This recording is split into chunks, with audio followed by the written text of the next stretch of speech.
Hello, Apps here from the Dimp team. Welcome to our E3 showcase analysis. I'm joined by Tom Adkins, not Adcock. How you doing? I'm doing great. We are Kind here, of. we may get into why that's a kind of during this particular feature, but we're here to sort of go through our E3 showcase analysis. We're going to talk through the conferences, what we liked, what we didn't like, and give a score to each of them. Don't take any of this personally, it's just a little pointless, fun score that we're doing for ourselves. Out of 10, no decimals like you know, so that's what we're going to be doing for this particular feature. No idea how long it will take. Long. We could be here for a little while. It's a real cunt to edit, so that's the real sickener. Before we start, I think it'll be good to kind of touch base with you on what you like out of a conference and a showcase, and what you don't like. Without alluding to any examples you may have seen here, but what hypes you up? What do you consider being a good conference? Do you put much value in things like the presentation of it and the flow, things like that, or is it all about what gets announced really at the end of the day and how it gets there? So what are your, if you were leaning or your sort of your positive parts that you like out of a conference, what would they typically be? What are you looking for as a DIMP member and now expert analyst in the industry? Well, number one is definitely bumbles. I fucking love when someone's bumbling to get their words out, and you can hear them really stuttering. That is number one, straight off the bat. Stuttering and stumbling. Tell you what, I was on the tube on the way home today, and the driver, my goodness, he could barely get a sentence out. I knew what he was going to say before he finished the sentence, because I knew they were fucked, basically. And I could have done it for him and said, look, we're not stopping at West Ham. Leave it, go past it, next. But he was bless him, he was struggling. But I say bless him, they get about 50 grand a year for that, so maybe not bless him. Oh no. We digress. But yeah, so we like a good bumble. Right, I love a good bumble. And I just think there's no way these conferences, they're always awkward. You can't, there's no getting away from it. Yeah, there's always someone that drops a bollock and says something inappropriate. They leave their mics on or some shit. Yeah. Was that one yesterday? It was like, we smashed that. Yeah. I'm going to put it over again. Right, so I do like it when they smash through announced games, and it's games. I do like that, trailer after trailer, but I also do like surprises as well, little encore. Kinder surprise. Yeah, Kinder surprises. I love a little, we know it's thinking it's coming, and then they sort of gear you up and you think it's done, like how they announced Cyberpunk. That I quite like that, where it's like, it was proper cheesy, but I don't know, I do like that. But I think presentation's a big thing for me. I didn't realise it was, but after this year's performances, I really like the flow of how they go, and I've realised that if they're stopping and starting and they spend too long on a game talking about fucking how it was made and what their plans are with it, it gets annoying after 10 minutes. Yeah. I think they do need to break it up in sections. Yeah. But not too much. No. So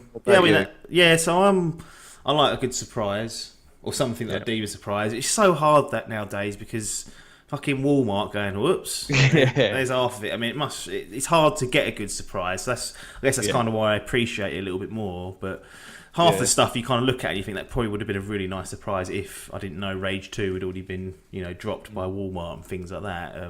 But what I've kind of, over the years of watching these, I like them to be professional and have a good flow, but once it's all said and done, if you can give me a trailer with some form of gameplay in it, that's really important to me. Any sort of pre-rendered or CGI or cinematic trailers are fine, but they don't quite do it for me as much as seeing the game being played in some form. And then the way to really get me bollocks is to drop a release date or a release window with that, and they say, right, it's coming. Even if they're lying, which they probably are, but At that point when I'm watching it and I see that release date and I go, they're actually serious about this. This actually is going to happen. Because up until then, I'm always sceptical about how games take so long these days, and we've seen that stuff gets announced 2, 3, sometimes 4 years before it even comes out. And so when you finally see the light at the tunnel, you think this is it. It's done, really. Let's get this done. So that's the sort of stuff that I kind of wait towards when I'm evaluating whether I enjoyed the conference. Another thing is I hate really long, boring press conferences and showcases. If you can get it just over an hour, fine. But a lot of them seem to run towards the 90 to 100 minute mark, and that gets up my arse a little bit. It was very long this year, wasn't it? Yeah, it was long. They had an awful lot there, but it was a lot of that was Big Phil wanted to really get that out there, didn't he? Yeah. I'll tell you what I do hate. I've realised that, well, I hated it anyway, but starting it off with a dance. Oh, mate, that's the best bit about Ubisofts. But I used to thought I like it, but I don't like seeing bands there now. Like when they had the music thing, when they did like a Doom one, didn't they, last year? Yeah. I remember having some bloke fucking playing heavy metal. I thought that was alright, but when I don't mind old Andrew WK, but when they were playing in the Bethesda one, I was like, shut up. Turn it down if anything. If you're gonna do it like Sony did and have like an orchestra that plays the game music live whilst the demo's unfolding. Don't just have Andrew WK come on and start going, "You ready for Rage 2?" And you're like, well, it ain't out, mate. So I don't know what you're getting hyped up about. Jesus, 50 grand. That's what you got for that.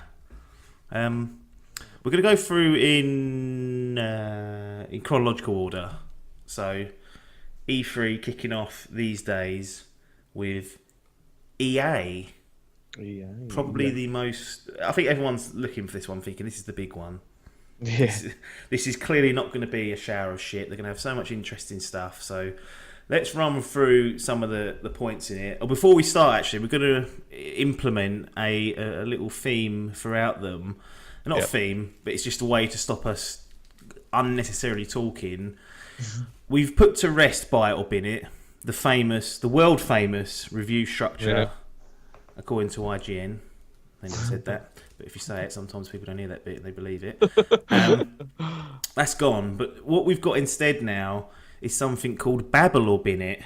So we're going to make a decision when we go through the games or the particular items. Do we want to babble about it or just bin it and move on, mention it and get out of there? That's a good idea. We'll probably end up babbling on everything. Yeah. And nothing will get... There's definitely a few, actually. I think we'll be like, no, that's Stance 19. I want a dedicated 20 minutes to that. A real breakdown of what we might expect for that absolute title. EA kick things off. Andrea Renee hosting. Yeah. Now, I'm a big kind of funny fan. And I watch her most weeks doing her little daily podcast. But fucking hell, her voice annoyed me after about 10 minutes, and I listen to her every fucking week. When she gets excited, I was doing my head in, and I like the old girl normally. Yeah, it's a tough one. She's quite, she's obviously very good in front of the camera. Yeah, there was a couple of awkward moments, which I think we'll get to later on. But I think generally having someone like that just stops it from being like, EA, the corporate bastards show. Yeah. Like having someone who's sort of in the industry, quite popular. We've seen her on lots of stuff. She was at GT for a while. Now she's doing work with Kind of Funny, What's Good Games, does all that good stuff. So I think it's good to sort of legitimise the conference, having someone like that. And we know she's not there taking the payday. She's passionate about video games. I think it's a good move. But obviously in your camp, just having your dinner, the voice was cutting through. Yeah, it was just when she was getting excited and stuff and tried to sort of make interaction with the crowd. Like, fair play, she's got to do it, isn't she, to be fair? But have you? I think they want to be left alone and just sit there and watch. Yeah. I don't think they want to be like, oh. No, that's right, yeah. She's trying to gym up, but it just, it came really cringy, and her voice, the louder it got, the more cringy it got for me, but... No, she's a good old girl. At the risk of sounding misogynist, I think the louder women get, the the end of that, the more annoying and frustrating they are. Obviously a joke. Again, not. Battlefield 5 they come out with. Again, what? We'd already had an announcement for this, so we kind of knew a lot of what was going on. They showed a few cool things off. I mean, Battlefield 5, Babel or Bin it. We'll have to have a little babble, I think, because Yeah. I've seen memes as well saying it took 6 minutes to announce a battle royale game. I know. You know what's bizarre about that whole thing? Yeah. They had a dedicated reveal to it. Didn't mention anything about Battle Royale. No. Afterwards, the media reporting that the EA, or not the EA, DICE said no, there's not going to be a Battle Royale mode. And you're like, oh, very surprising. Nope, 6 minutes in, they crumble and go, Royale! Don't call it Battle Royale. Isn't it? Yeah, because a lot of their fans were sort of like, oh, look at old COD making the Battle Royale thing. Oh, they're just following the fucking sheep, blah blah blah. And then they announced that thing, that mode where it's like, is it like war mode? Is it? I think it is. And then they sort of put a little bit at the end of it where it's like it'll be like a last man standing thing. Like, no, it's not Battle Royale. And then this conference comes out and they're like, right, we're going straight down the rabbit hole. Royale. Strange stuff. With cheese. They fucking Pulp Fiction. The positives out of this announcement actually was that they come out and said there's going to be no loot boxes and no premium pass. So good. Can't say there's anything other than greatness in hearing that. Other few kind of things I saw in the gameplay was that you can move the artillery guns now, so you can like attach them to a tank or a vehicle and move them, whereas before they were stationary sort of defence items to jump in and use. I saw someone dive through a window, which I don't think you could do before. You could jump for it, but I think it's actually got a diving animation. They were kind of building up towards there's going to be a lot of customization as well, so I think that's where they'll get your bollocks in the money. There'll be microtransactions there to buy those particular bits and pieces. Big in the crumble as well, wouldn't they? The old the what's it called, the demolition and stuff of all the buildings and that. Beautiful. Comes out 19th of October 2018. One thing that annoyed me with it as well Yeah. was they said about their mode, their story mode, what's it called? War Stories? Yeah. And they were like, right, yeah, well, we've got that mode, but you're going to see that. We're going to elaborate that on Xbox One. Xbox, they put it on for about 40-second trailer, and that was it. Yeah, I don't know whether Xbox went, fuck that. Phil, well, I didn't agree to that. Literally was about a 30-40-second trailer, and went, yep, next. Like, fucking hell. They obviously don't. I mean, I didn't mind the Battlefield 1 structure of the campaign. You kind of, I think it's like 5 stories, shortish campaigns, like a couple of hours tops each, and you get like a start, middle, and an end. And it's a better way of doing things because you got to see the war from different fronts. And I'm assuming they're going to do the same here. I think if you can't do a single kind of long arching story, then just break it up into smaller ones and give people a taste. Got no problem with them doing that, but Battlefield 5 didn't really do much for me other than the no loot box and premium pass. It'll probably be one of those games I just sort of leave and forget about, and then if it comes on EA Access I'll be sniffing. FIFA 19 gets a release date of the 28th of September. A real shock there. Babel or bin it? Tiny bit of babble just on their big thing this year, Champions League. So have they acquired that off of PES? Yep, so the one thing that Pro Evo had over FIFA is now gone. It is officially a lost cause trying to even sell that game. I know it plays well sometimes, but FIFA doesn't even play bad now. It plays well itself. So with the Champions League, with the World Cup, with all the other licenses, it's done. They started this in the Xbox 360 and they fucked it, Pro Evo. They're never going to recover. So I loved Pro Evo 6 was it Adriano on the front? Yeah, I think it was. Yeah. Or was it that ref? Kalina was on one of them. Yeah, you might have been 4. B4 was he? Might have been. Yeah.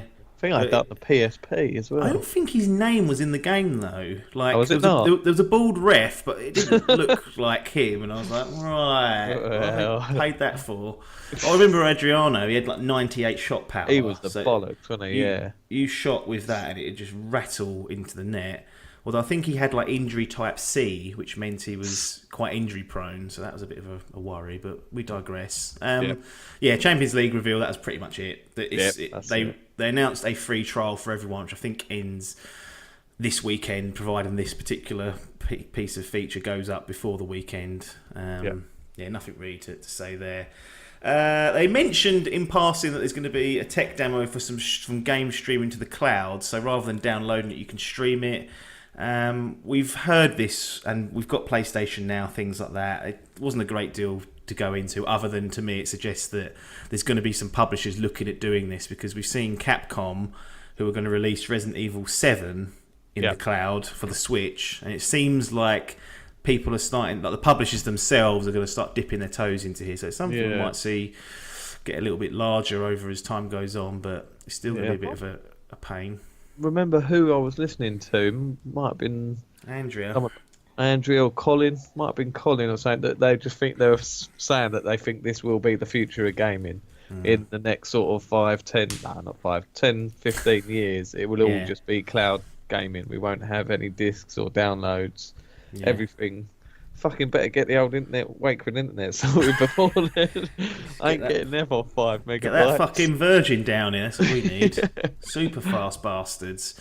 Yeah, I mean, there's definitely a theory that people have that it'll all go that way. I have a hard time believing all of it will. I still think there will be a publisher or a hardware manufacturer who think there's going to be people out there that still want to buy stuff. And I'm one of those people. This is why, financially, it makes so much sense to have things like EA Access and Game Pass and that. But I like having a console and all the games. Once they're dead and gone, they shut them servers off. Then everything's gone then, isn't it? Yeah. And then I'll still be here with me 400 games going, fucking hell, I can always have a little go on that when I want. Yeah, there is always that, and I still think there's going to be a demand for that type of gaming. Yeah. If cloud becomes an option and not the only option, then I'm happy to see it sort of grow. Yeah. But I'd be reluctant for everything to move there one day. But who knows? Might have to do it like how you've done with the Switch. You've made your Switch the download only. Yeah. You have a new console as stream only. Yeah. I mean, the thing with the streaming is, in theory, you wouldn't need your smart telly could become that device. That's true, there's latency in things. I've tried it several times on PlayStation Now. There is just that little delay that you feel, and it makes it tricky to completely buy into. Certainly the prices they're fucking charging, the robbing bastards. But yeah, so EA saying they're going to have a little go at it. We'll keep an eye on that. Origin Access Premier, which is coming. Is this PC only, or is this? Yes, they only mentioned it on Origin Access. Origin Access is basically EA Access. There's a stable of games that go into a vault that after 9 months from release, typically you can download the game if you've paid for your subscription, and you get a week's early access to some titles and a 10-hour trial. For £20 a month, I think it's fantastic, EA Access. I really do think there's great value in that. But what they've announced with Origin Access Premier is that it's going to be the equivalent to Xbox Game Pass. The new releases will be there day one. PC only, and you know why it's PC only? Because that Phil Spencer, I reckon EA come to him, we're going to put this thing on called Origin Access Premier. You can get our games day one. He went, well, that sounds like our Game Pass, so off you go. To me, I think they are too similar, and Microsoft were like, nah, not yet. Yeah. We'll milk our own one. But would you have any interest in that? It's PC only at the moment, and you have got a PC there, but is that? If it's coming to other things, then there is the potential, because I know with things like FIFA, they do like these deals now where you get them like 3 days early. Yes. And I get suckered into all that. I love getting it early.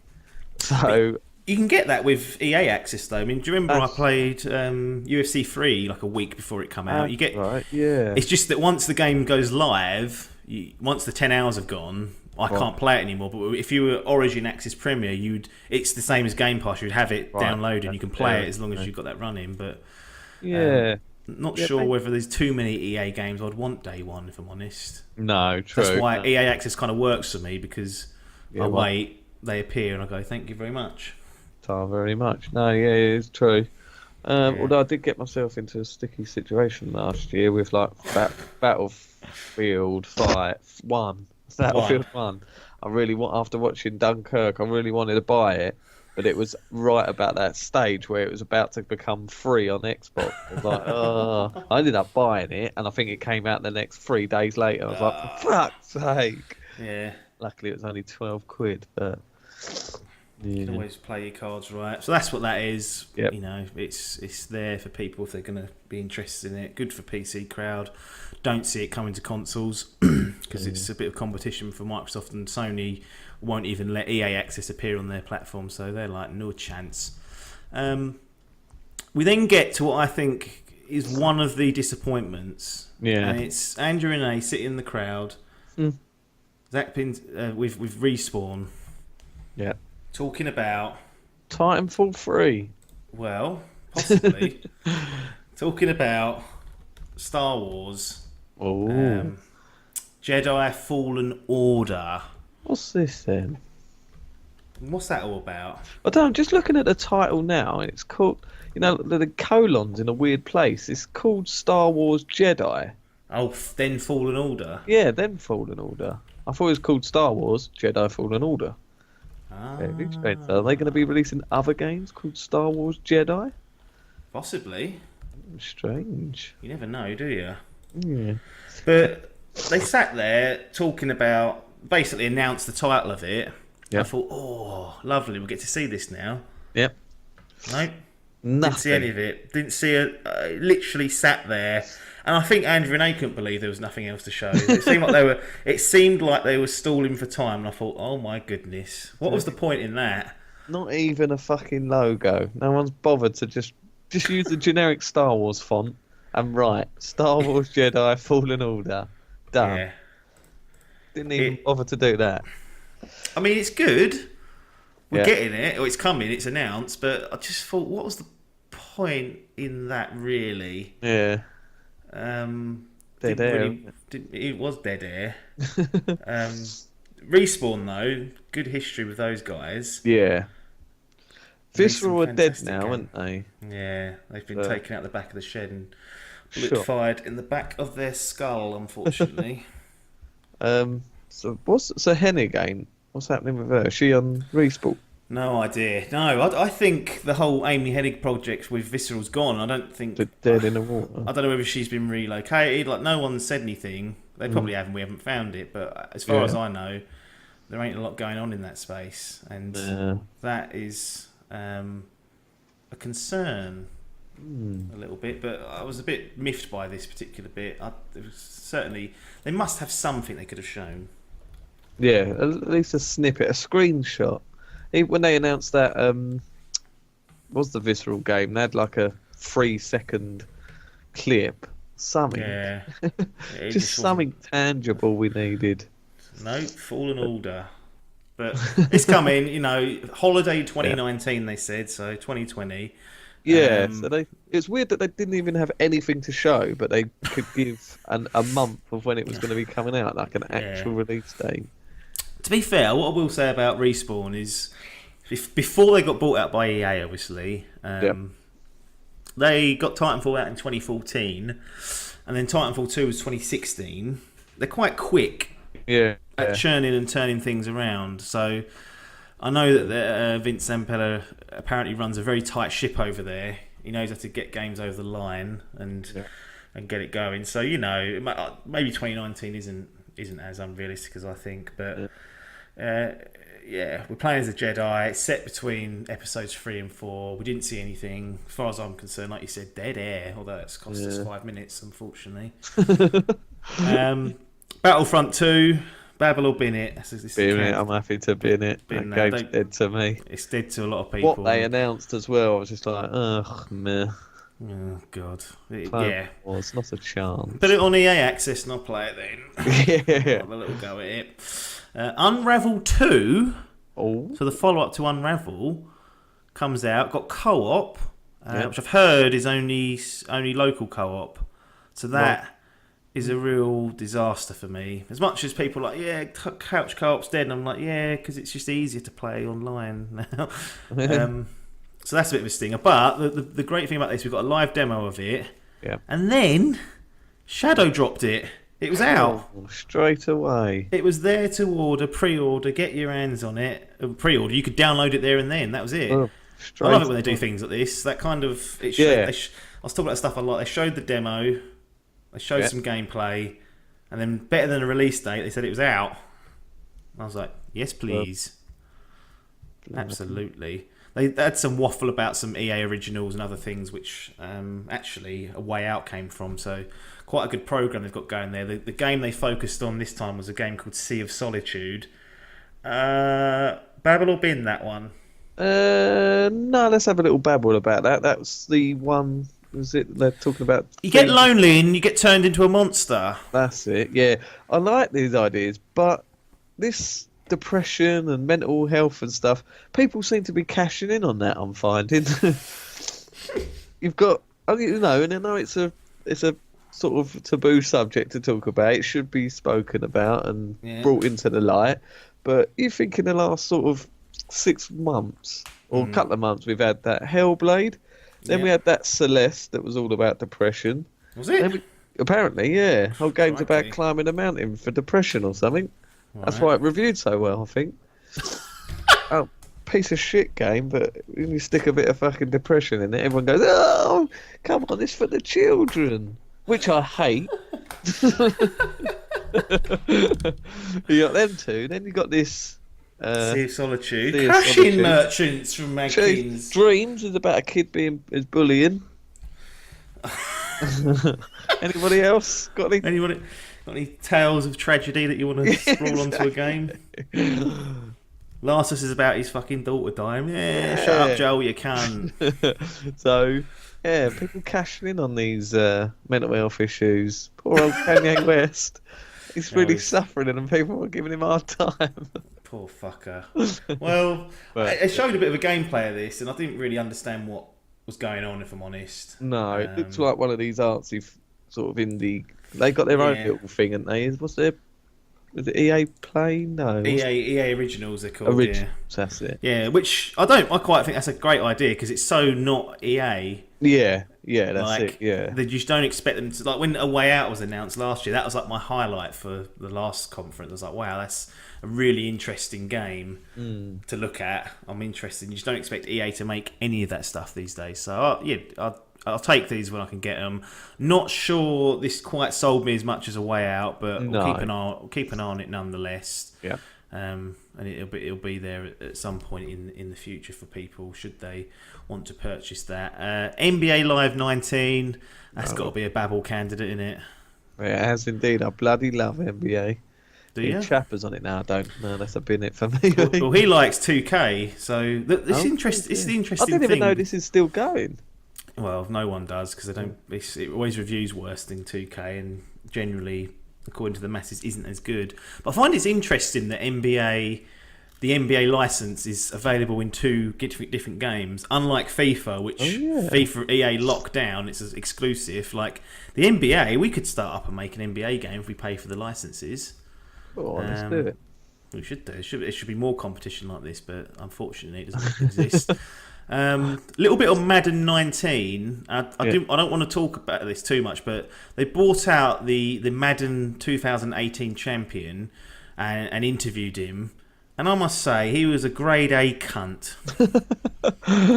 He was an absolute tosser. Yeah, I must have switched off this. I don't remember this bit. Mate, I was surprised. I wouldn't be surprised if you just erased it. Your brain went, don't need that fucking toxic him on. He was an absolute cockle. Was he a bellend, was he? Such an, yeah. Cockle. So unlikable. Like, why would you... It's just... I don't even know. I don't want to know. He was an absolute... Honestly, I was like, Jesus Christ. Was he an actual NFL player, or was he? No, I think there was an NFL player with him. Oh, he was like he was an esports champion of that year. Right, gotcha. Yeah, I think I remember now. He had a belt on, like a WWE belt and whatnot. Right. Yes. Yeah. Absolute cockle. Honestly, that was. I thought that's the low point. It can't get any lower. They have to go up a little bit. But then they rolled out Command and Conquer's Rivals on mobile and Oh. subjected us to a 15 to 20 minute live demo of the game being played. I mean, I love watching a game being played, but not a mobile strategy game. Yeah, this has got a lot of hate. This game. I mean, I kind of think the people that are, you've killed Command and Conquer. He was already dead. That's the thing. Yeah, so been dead ages. Like all they did was just wheel it out and just do one more fuck you to you guys. I mean, I loved Red Alert. I loved Command and Conquer. Yeah. I just accept it. It's gone. EA have fucked it. They fucked many things up the arse, and this is just another thing that they fucked. So. Yeah. Don't buy it if you don't. But yeah, don't put it in the conference. Very strange. Well, it's not. If you're the investors, you're sitting there going, "Yeah, that's gonna make us a fucking fortune." So premium, fucking get me those. What's it? The speed up tokens or whatever. Absolute rake the money on that bastard. Yeah, they will, but not for me. Maybe one for Logan. I think he'll be sniffing around that. So maybe we'll get him on and he can talk about it one day. Anthem, the release date is announced 22nd of February 2019. The daddy. The busiest day of 2019 so far. Everything seems to be dropping on that day. What is it? 4 is it so far? Something like that. Yeah, I remember. Crackdown, Metro, Anthem, Days Gone. Days Gone. That is 4 AAA titles what a in one random date to all pile in on. And I just potentially probably will buy all 4 of them. A real backlog. Just 50 days into the new year and he's absolutely got himself stung by a fucking great big backlog. We saw a new trailer and then they did a Q&A with the BioWare team. What did you make of what you saw of Anthem? I've kind of gone off it, I must admit. I don't know what it is. I just can't. It's something that don't like you. It's not grabbing me at the moment. No.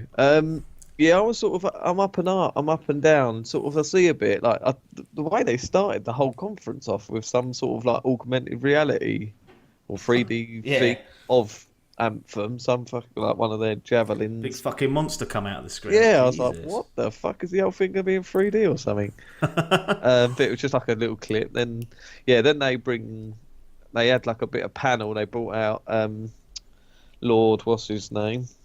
Call him a Lord and I don't even know his fucking name. Lord Casey, that's him. Brought him out and a couple of the others, which was a weird setup, I thought, having like a panel sort of interviewing them. I know that's pretty much what she does, old Renee, but it seemed weird to end a press conference on. Liked what I saw from the trailers and stuff. I was quite impressed with how it still looked. I was expecting a huge downgrade in visual quality because of how good it looked in that first one. I thought there's no chance they're keeping that. Yeah, that's getting a fucking hand. And then so finding out how some of the systems work, it has kept me hyped. Yeah. But it really does just look like a third-person Destiny to me. Yeah. And there's a lot of things that are missing from it that if it is going to be like a Destiny game, that it could be a shit one. Yeah.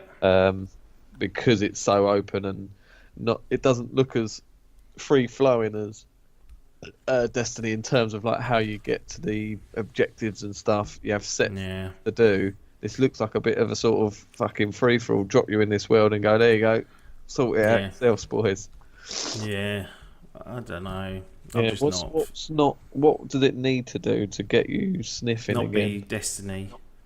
I don't want one of those. If I'm honest, I'm kind of done with all that. 8-man raid, go. I don't know if I can handle it. It's Iron Man, which is cool, basically, but I don't know. It's going to be tough for me to get into that, I think. But I probably will, just because everyone else will. And I'll regret it. I don't know what to do about that one. Wait and see, Jobby. I think for me, it can't be a day one because there'll be a contingency of the Dimp lot. They're all getting it, and I don't want to be left out. So part of me feels like I will have to. I think it's 4-player, isn't it? Co-op that you can do. Is it no PvP has been confirmed. No. Which I'm not too fussed about, but I know there'll be a section of people that are like, what? Yeah. Odd just to not have that because why not? for people that actually want to do it. But that's that. And that was the end of the conference or the showcase. Wasn't it was about 90 minutes or so. What were your overall thoughts on it? I was disappointed, to be fair, at the whole thing as a whole. It was the sort of kicking off E3. We'd done our little pre-video and stuff and had some build-up hype from PlayStation releasing games each day, and there was a lot of sort of pre-shows and predictions and stuff. So I was up there in the old hype, getting ready. They pulled this one out, so it was Saturday, was it? Yes, Saturday. Saturday. Fucking had to go out for a meal, but like halfway through it, which really ruined it. I was watching it in the car on the way there, and then met the people I was going out with, and carried on watching, but like talking to them at the same time. And then it just felt too rude, so I had to turn it off and watch it when I got home. But yeah, but no, as a whole, the flow was okay. I felt like presentation-wise. I just didn't like they kept changing up how they were doing it. It's sort of 1 minute she'll be standing on stage like a normal presenter and whatever hosting it. Then she'll be in the crowd trying to sort of interact and try and get some of the crowd involved. Then they stuck her on a panel and you're like, hey, what's going on here? Get the money's worth, mate. Yeah. So it did flow enough to keep the interest there, but I just think overall the games weren't that tailored to me, to be fair. No, I think that's part of it, isn't it? That's what at least half of it ain't interested in. So it's hard for it to get, to be seen as good. I thought it was okay at best, like trash on stage demo. Got the esports Madden cockle out there. Yeah. Shadow dropping Unravel 2, very cool. Respawn's Star Wars announcement, fucking pointless. Yeah. Fuck it, 4 out of 10. Yeah, I was literally about to say that. I was literally about to give it. I was going 5 for an average, and then just read these things, and the thing, we'll go for a 4. Go for a 4 out of 10. You said one thing actually I forgot to do was you did some predictions for us. Oh shit! Yes, we did, didn't we? I'm just going to go and try and dig those this up is another thing as well. I do remember what I predicted for this one as well. Was it Dead Space 4 and Skate 4 as well? Fight Night, Dead Space, Fight Night, Skate. You said no more Star Wars. No Mass Effect. No Dragon Age, and Army of 2 or Army of 3. Army of 3. Yeah. Cool. Army of 2, 3. Well, this is the thing as well. Is there's so many sort of predictions and leaks and stuff that when stuff like this doesn't get announced, I get disappointed and then take it out on the. Yeah. So I was livid that there was no Skate 4. Yeah. And then the Microsoft, I think they announced some skating game. And I was like, cool, it's Skate 4. How have they left this at the EA conference? And it wasn't. But yeah, it sort of pisses me off. I'm like, right, where's this fucking Dead Space? Come on. Where are you at? Yeah. So, no. Well, so what else? So I was writing a couple of things, but the big ones, no. Yeah, that's it's not too bad. Yeah. Seen some worse performances there. Let's move on to Microsoft because it's actually not the longest, but it had the most stuff to get through. So we're gonna have to be reasonably brisk here. But Big Phil comes steaming out, does his classic waffle. Big Phil overall seemed a little bit, had a couple of wobbles now and again. I was like, and he did a couple of really. I just thought, hang on, Phil, what are you doing? Don't calm down. We love you. Don't get nervous. We're all here to see your conference. You said 50 games. You definitely said 50. So I'm going to be counting them, you fucker. So make sure they're all there. You got a good conference. Don't worry. But he seemed a little bit. He was getting a bumble. I wonder if he's under the cosh. I think he is with.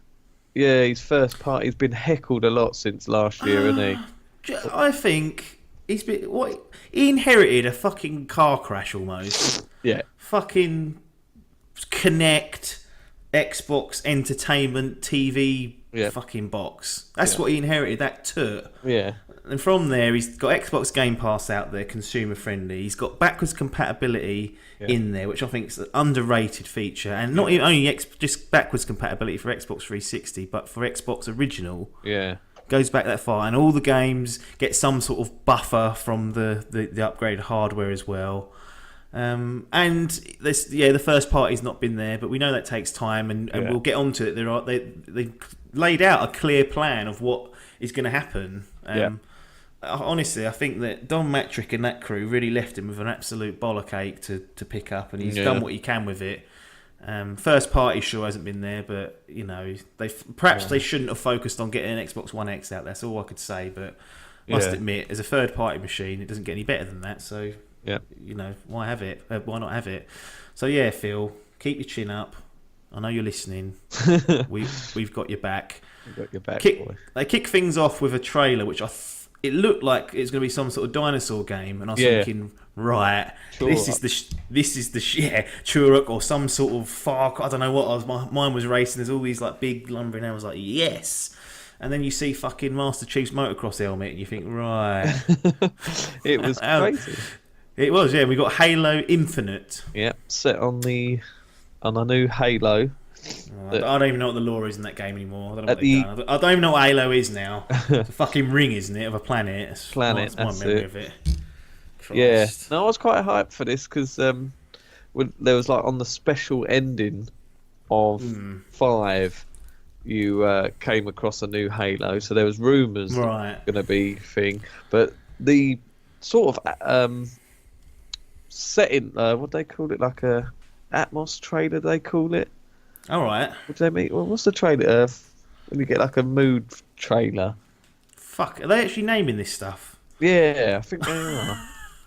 These trailers, like Red Dead, their first or second Red Dead was like a sort of vibe, trailer we call it. No, I forget what the word is now, but like a mood trailer. But it just felt like original. What's it called? Original Halo Combat Evolved. They're sort of the way they've gone back to a sort of earthier green on the old Master Chief suit. Yeah. In being on another Halo, so you've got that sort of lush background. Yeah, it did get me hyped, but obviously didn't tickle your dick. Oh, it don't mean anything to me. That didn't even have a release year. No, that's like, good Jesus. How far away is this then? If we're not even prepared to slap 2019 on it, how far away is this? Yeah.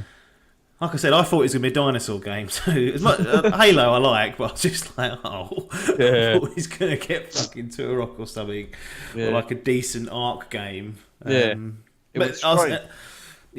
suppose it's obvious that they're going to lead with a big hitter that's well known. I thought they might just lead with something out of the box, and I don't know. I can't get excited about that because I don't know what it entails. You said it. It looks like it could be the original one. Yeah. I'd say the trailers I saw for Halo 5 looked really interesting when you played the game. But this is not it. This is what I don't be trusting these trailers anymore. I've gone off them. It seems strange that they've changed the what's it called, the engine for it, because 5, the game was shit, but that was one of the most impressive looking Halos to date, especially now they've upped it to 4K and that.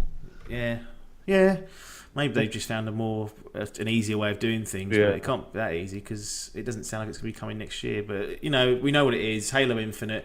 It looks like they are dropping the numbers, unless it ends up being some weird spin-off. But I think that's what they're doing. We went with Halo 5 Guardians, the transition. Now they've gone Halo Infinite, so that's out there. Then we've got Ori, Will of the Wisp or Wisp of the Wind. I can't remember which one the way around it is. Will of the Wisps. Will of the Wisps. Looks good. I've not played the original Ori. No, I started it. I stuck about 3 hours into it. It's quite fucking hard, I've heard. Yeah, it is. It's one of these Metroidvania games where you sort of back and forward platforming thing. Yeah. And it just looks so nice. It'd work really well on the Switch, but not a chance. No. But the thing is, it's a really good looking 2D platform action game. It's really like some of the effects on there are very nice. That's what I kind of appreciate about it. But I guess my biggest gripe with this one was that, well, not a gripe, but I thought we was getting that this year because we saw it last year looking pretty far along. 2019, Jobby. They really are fucking delaying everything, aren't they? Yeah, got to make sure it's right though, otherwise you end up with fucking State of Decay 2 and Sea of Thieves levels of reviews, and Phil can't have that on his watch. But yeah, I mean, I expected to see it. We saw it. Saw the game, gameplay moments. Looks nice. Need to play the original, and then we'll see what the second Ori's offering. Then we get to perhaps one of my favourite parts Yeah. of, particularly for this press conference, nearly the whole thing. From Software appears. I think, well, it's not the Sony exclusive people were thinking. Did Yeah.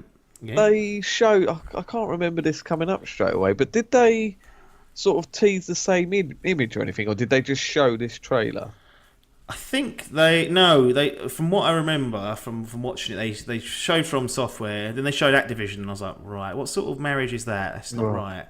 And then it kind of just showed the setup of the game, and the first time I knew it was that game was because I saw his arm in one of the trailers. I was gonna say, that's what gave it away. It wasn't until about sort of half hour, 45 minutes later when I was sort of looking on Twitter at the same time, and I sort of realised, I thought, hang on, that's that fucking game that was teased. What the unannounced hell? game. I thought they were going to sort of show the image again and then have it zoom out so you knew exactly, but no, they just stuck it. I was like, oh right, fucking hell, it's not Bloodborne, right? It's actually Sergio Shadows Die Twice. So not Bloodborne, something completely new. And again, trailer, not just a cinematic, showed gameplay, showed footage, looked really good. I really liked what I saw of this, and 2019 release date, coming to all platforms. Them boxes, isn't it? It was, I was really impressed by what I saw for that. That grappling hook, I was like, looked a lot faster than certainly Dark Souls, but it even definitely had like a bit of a Tenchu feel to it. I still thought it was going to be called Tenchu, to be honest. I thought they're just going to do their spin on it and have it as Tenchu. Especially when I saw that grappling hook, I remember that being a factor in the first Tenchu, and I was like, here we go. But no, gone for Sergio Shadows Die Twice. I'm going to call it Shadows Die Twice. I think a lot of people are calling it that. Yeah, just rename it. Can't be that hard. But don't know a lot about how the game actually functions, but it looked, from what we saw in the footage, it looked, I was impressed with that. Very Neo-esque as well, didn't it? I suppose in setting and tone and that. Yeah, absolutely. There's certainly like a swell of those games appearing, and they're all of high quality, which is good. Yep. Todd Howard comes bumbling out. Absolute boy. Yeah, he's a good lad. Says Fallout 4's on Game Pass. Thank you very much. Says Fallout 76 is 4 times the size of Fallout 4, set in West Virginia. Here's a teaser trailer, and we see the Vault Dweller kind of wandering around, and there's someone in some power armor that gets sort of killed by the fallout. There's no point in describing it. It doesn't really tell us anything. And then goes, see more at Bethesda later on. Shut up. And then Phil, as he walks off, Phil thinks he's had his pants pulled down there because he expected more. So Todd and Phil not on good terms is my prediction. We then transition into a game that I'm interested in called The Awesome Adventures of Captain Spirit. Now, free game coming June 26th, which is great. It feels like it's going to be like a prequel of sorts to Life is Strange 2. They mentioned it's in the same universe. Yeah.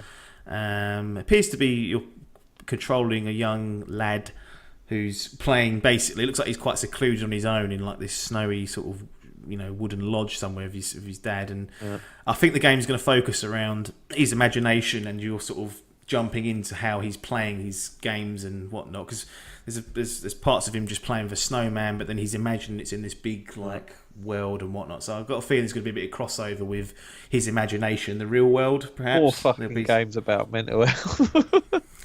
That's again a bit of loneliness, isn't it? Bit of loneliness, bit of fucking imagination, friends. God, he's got problems, this poor kid, and they want to make a fucking video game out of him. To be fair, he looked well happy. He did. He was, he's like a little superhero, isn't he? Yeah, Captain he thinks Spirit. He is, but I'll be the judge of that. We then get Crackdown 3. It finally resurfaces. One of the other promised 2018 games ends up being 2019 February again. So it's weird that they announced that like about 2 or 3 days before E3. Just went, oh yeah, by the way, that's delayed. Yeah, they chucked an old trailer out there. Yeah, I was sitting there thinking, well, I ain't gonna see that at E3. Then this little trailer. Yeah, absolutely. Get fucking Terry back. Terry Crews, loving life, getting paid big bucks for that. Nier Automata coming to Xbox One was a big surprise for me. Yeah, become as Gods edition. Includes all the DLC. June 26th, so coming soon. Those who've not played it, our review is up. Played it on PlayStation 4 Pro, so if you want to watch that, find it on our channel or via the podcast feed. It is in there. lovely long chat about that. Metro Exodus, the confirmation of a 2019. Come on, have a delirious. Trailer showing a bit more gameplay. Had that classic Massive Attack tune, Angel. Oh yeah. Which I appreciated. Yeah. But you know, it didn't do too much for me. I don't know if that's. Yeah, it looked fucking gorgeous for me. I've not played much. I played a few hours of the first one, Right. but I had it on the original on PC because I thought they were very PC-esque games. I did enjoy it, but it was all right. And then fucking they bring out these Redux versions. Like, right, I can't be playing these old versions, so I've been it and then was about to get them, but have never gone back. But yeah, it looks nice. I don't think Sam will mind me saying this, but I think he's got it on his Steam library, so one of those family sharer things. Get on that, jobby. And you can download it on that. But yeah, that's coming next year. It's time to catch up if you want to get involved in that. I've heard it's the same character from the first two, so might be worth doing. Announced last year, didn't really progress much, but got a release date, so happy with that. Then what was a bit of a shock for me, but not really something I'm overly interested in, but Kingdom Hearts 3 coming to Xbox One. Yeah, I think this is a huge one for them and a big loss for PlayStation not being an exclusive game. They've just lost Nier, and then fucking 30 minutes later they lose Kingdom Hearts. Yeah. And that's a big one, because this is shaping up to be a big game, I think, with all the Disney inclusions. It's always had, obviously, Disney in it. That's the theme of the game and stuff, but especially with the characters they seem to be including, and that in this one, this is their real big effort, and I think it's a huge loss for PlayStation, this one. Yeah, they've still got it, but it's available on. It's not an exclusive no longer. No. So if you want to play it, if you haven't played one, you can jump in at Kingdom Hearts 3. Yeah. Coming January 2019. Although there is something PlayStation did keep, and we'll discuss that when we get to Sony's conference. Exactly. There's always stuff they keep hold of, or transfer over. Little surprises here and there. Sea of Thieves announced some new content drops. I must admit, I just glazed over at this point. I was like, done with that. Babel, bin it. It's there. It'll be good in a year's time. Yeah. This time next year, E3 2019, we dive into Sea of Thieves and we get the game that we were hoping for to start with. Yeah. I've got no problem with that. We then get the 40-second Battlefield 1 in-depth story dive, which another bin it for my peer. No point really discussing that. Didn't reveal much. It was just literally that. There wasn't anything else, was there? Yeah, it was craziness. Right. We then get to which is now a yearly staple for the Xbox showcase. It's some sort of Forza game.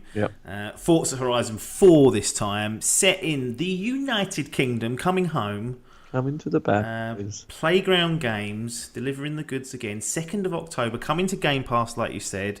That's a real contender for me to maybe just get Game Pass for a little while and play that. That's a real sniff for me. I mean, we're not the biggest racing fans, but I feel like Forza Horizon, not the mainline series, kind of blends the arcade style with simulation and the open world, kind of making it a bit more gamified. So it's something that I know Salmon's really enjoyed, and something that I really want to kind of dive into. I've got Forza Horizon 3, so there's no reason not to try it. So any sniff from you? Are you just not interested in racing games? I was actually, especially now it's set in the old Blighty, I do really want to play it. I think it looks good.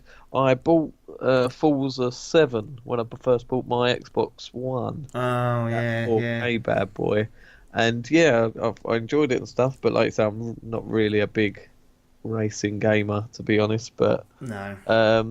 And Horizon's good because it's a bit more fun, isn't it? It's a little bit more relaxed. It's not a simulation. No. Like, I feel like this is more appealing to that crowd that don't like out and out racing but just want a bit of fun. Yeah, this has got me sniffing, and like yourself, I think it could be a potential one to get me on that Game Pass.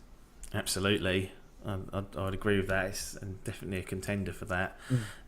Phil then comes out and starts talking about first party stuff, saying we hear you loud and clear, we need more first party stuff. So they announced that they've purchased a few new studios. They've set up a new studio called The Initiative. Yep, this is one I heard about before.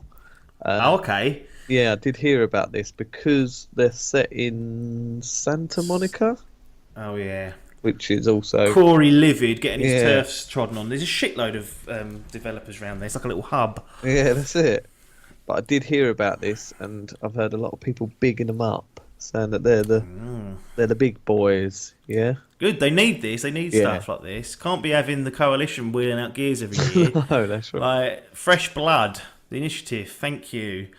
Let's see what they've. Oh, hit the mic. Got excited. Then they talk about some of the other purchases they've made. Yep. Undead Labs. Yeah, that's the ones that do Forza, isn't it? No, Oh. Undead Labs do State of Decay. Oh dear. What's the Forza That's one? my reaction. Oh dear. Playground games. Oh, Playground. They've got them as well, but Undead Labs as well. I was really surprised to see Undead Labs, considering the state that State of Decay 2 released in. Jesus, They must see something potential there. Yeah. To outright buy them and whatnot, but I don't know. Yeah. And the name Undead Labs, are they going to make anything other than zombie games? Yeah, that does seem strange. But need it. The problem I've got with the next, including Undead Labs and Playground games, which is the Forza Horizon boys, is they were operating under the Microsoft banner anyway with Forza Horizon and State of Decay 2. These were exclusives they were making for the platform anyway. Yep. Obviously, by purchasing them, they can offer them a lot more resources and whatnot, and it stops them from dealing with other, platforms. But they kind of had them wrapped up anyway. Yeah. So I know Playground Games have been teasing a new open world game that's not a racing game.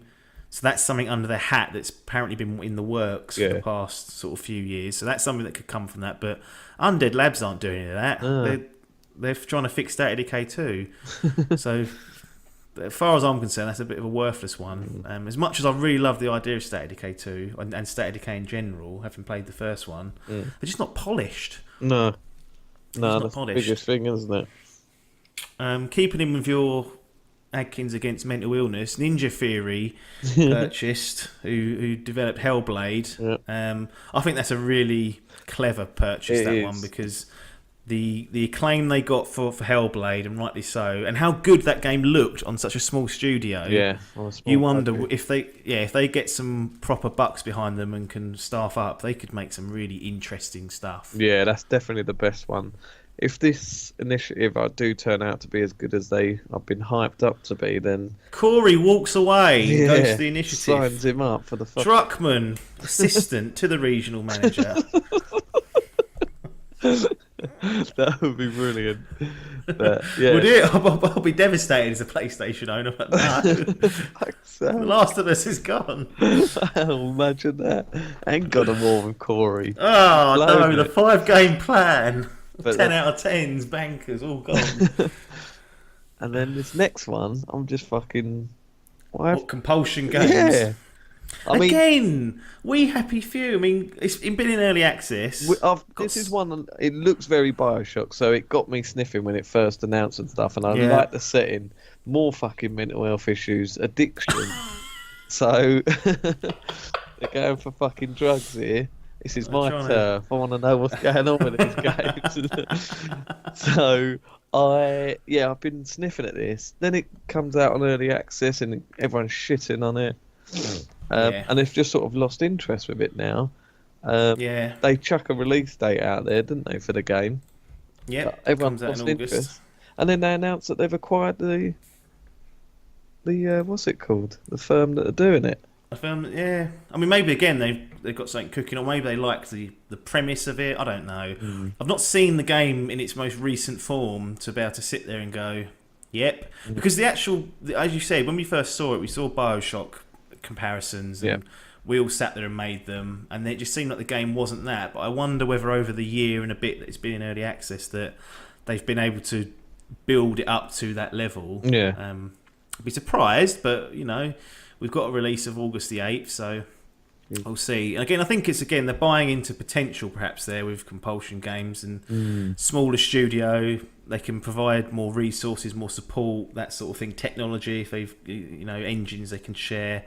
So it might just be that they see them and Undead Labs as really talented developers that with a little bit of more support could produce something big. But great that they're doing this because it's something that's been. Poor Phil's been had the shit kicked out of him over his first parties, and for them to come out and say, we've purchased these 5 studios, here's a commitment, plus we've got the coalition, we've got 343 Industries on the roll, so there's a good number of first party studios they've got now. But what this really says to me is we're not going to see any of this stuff this generation. This is like gearing up for the fight of the next gen. Yeah. And it feels like that's what's potentially being done here because I think the battle, give or take, the battle's nearly already over, isn't it? That's it, yeah. They're sort of waving the flag saying, all right, we've been done this gen. We ain't got the goods that PlayStation are, so we'll admit defeat in that. But boy, we are coming next year. Yeah. Or and that's the year after. Or the year after that, who knows? Yeah. With that X coming out a year later, they might be a year behind. Yeah. They could be a year behind potentially, but I think it's positive. But those that are expecting all those games to start dropping next year, they're not. I can't see they're going to be looking for next gen and getting these games. So they're making the right moves now to realign and hopefully have a big next generation. Should it be that? So that's what you get there. PUBG, I think that's a bin it. Yeah, bin it. Winter's come in. Yeah, they've done an update trailer, didn't they? Blur, what's on PC will become the console. Blah blah blah. Nah, not interested. Tales of Vesperia Definitive Edition. Must say, not privy to this game whatsoever, but hype coming from. No, it's an old RPG game. Right. I think it was on. Yeah, it's been a long time since that was released. Back in like 2008, I think it came out. Definitive Edition. It's obviously got some fanfare. People getting excited who enjoyed that game first time around. The Division 2. Ooh. No, talk about gameplay demos and me liking them. Yep. I don't like these ones with the fake fucking chat. Yeah, that is cheese ball. Yeah, I'm only level 29. What have you been doing? I've been busy. What are you doing writing that shit in? Jesus. Yeah, that is dreadful, isn't it? They did that with the first one as well, didn't they? I know. I kind of the first time I saw it, I thought, oh, interesting. Oh, for the first time when I saw it, I thought it was the actual characters in the game talking. I didn't realise it was fucking real people pretending. I was like, right, what is going on here? Have I missed this? Key things, set in Washington in the summer, so no more snow fucking New York, which is good. Yep. March 15th release date. Yep. We're getting raids. Ooh. You played the first one. I played the first one. Yep. How'd you thought? I mean, I didn't see a lot in this demo that kind of made me feel that's going to be a lot different. No, it looks like a cleaner version of the first one, which, to be fair, is enough for me. I did really enjoy the solo experience of playing that game. I thought it done enough to be played with 1 or 2 players and then finish it after. It was the end game that was too grindy for me. Yeah. It seemed a bit messy. It sounds like they've cleaned up a few of the problems, like a lot of people used to say about the bullet sponge enemies. Right. They've talked about that, how they've cleaned that up now. It's no longer bullet sponges. Some of the heavier enemies now have like this armor that you have to degrade rather than just fucking pump them full of bullets. Yeah. So little bits like that it sounds like it's good, but it could be another. It depends. It looks like they're trying to make it more like Destiny with the raids and all that, which again isn't a big thing for me. I don't want it. Stick to a solo experience. I enjoyed it. Thought it was strong enough. That's the thing about the Division. I felt like it played well, however you played it, which I kind of wanted to give it a thumbs up. And I'm not one of these people that demands that I've paid 50, 40 UK pounds this game. I've played through 20 hours of story. Now I want endless end game to play for, and it's got to be all. I don't get that mentality. No. Like, I've played through the first one. I liked the campaign I played through. The end game wasn't that interesting. And I was like, oh, I'm fine just to put this away then. It's not like, the game's shit now because the end game is not there. I was like, it's not going to be a game as a service for me. I'll walk away happy, but there are people that want that blood. They want to spend every second in the game, and if it's not entertaining, it ain't any good, which I disagree with because the first 70% of the game's great. Well, not great, but, passable. Yep. Don't know if I buy it, mind you. Was I've it? said all No, that. no. It might be one for me. I do really like it. I'd like to I go. think I will actually. I kind of liked it as well. I remember enjoying playing through it. So, Yeah, depends. It's but then, busy.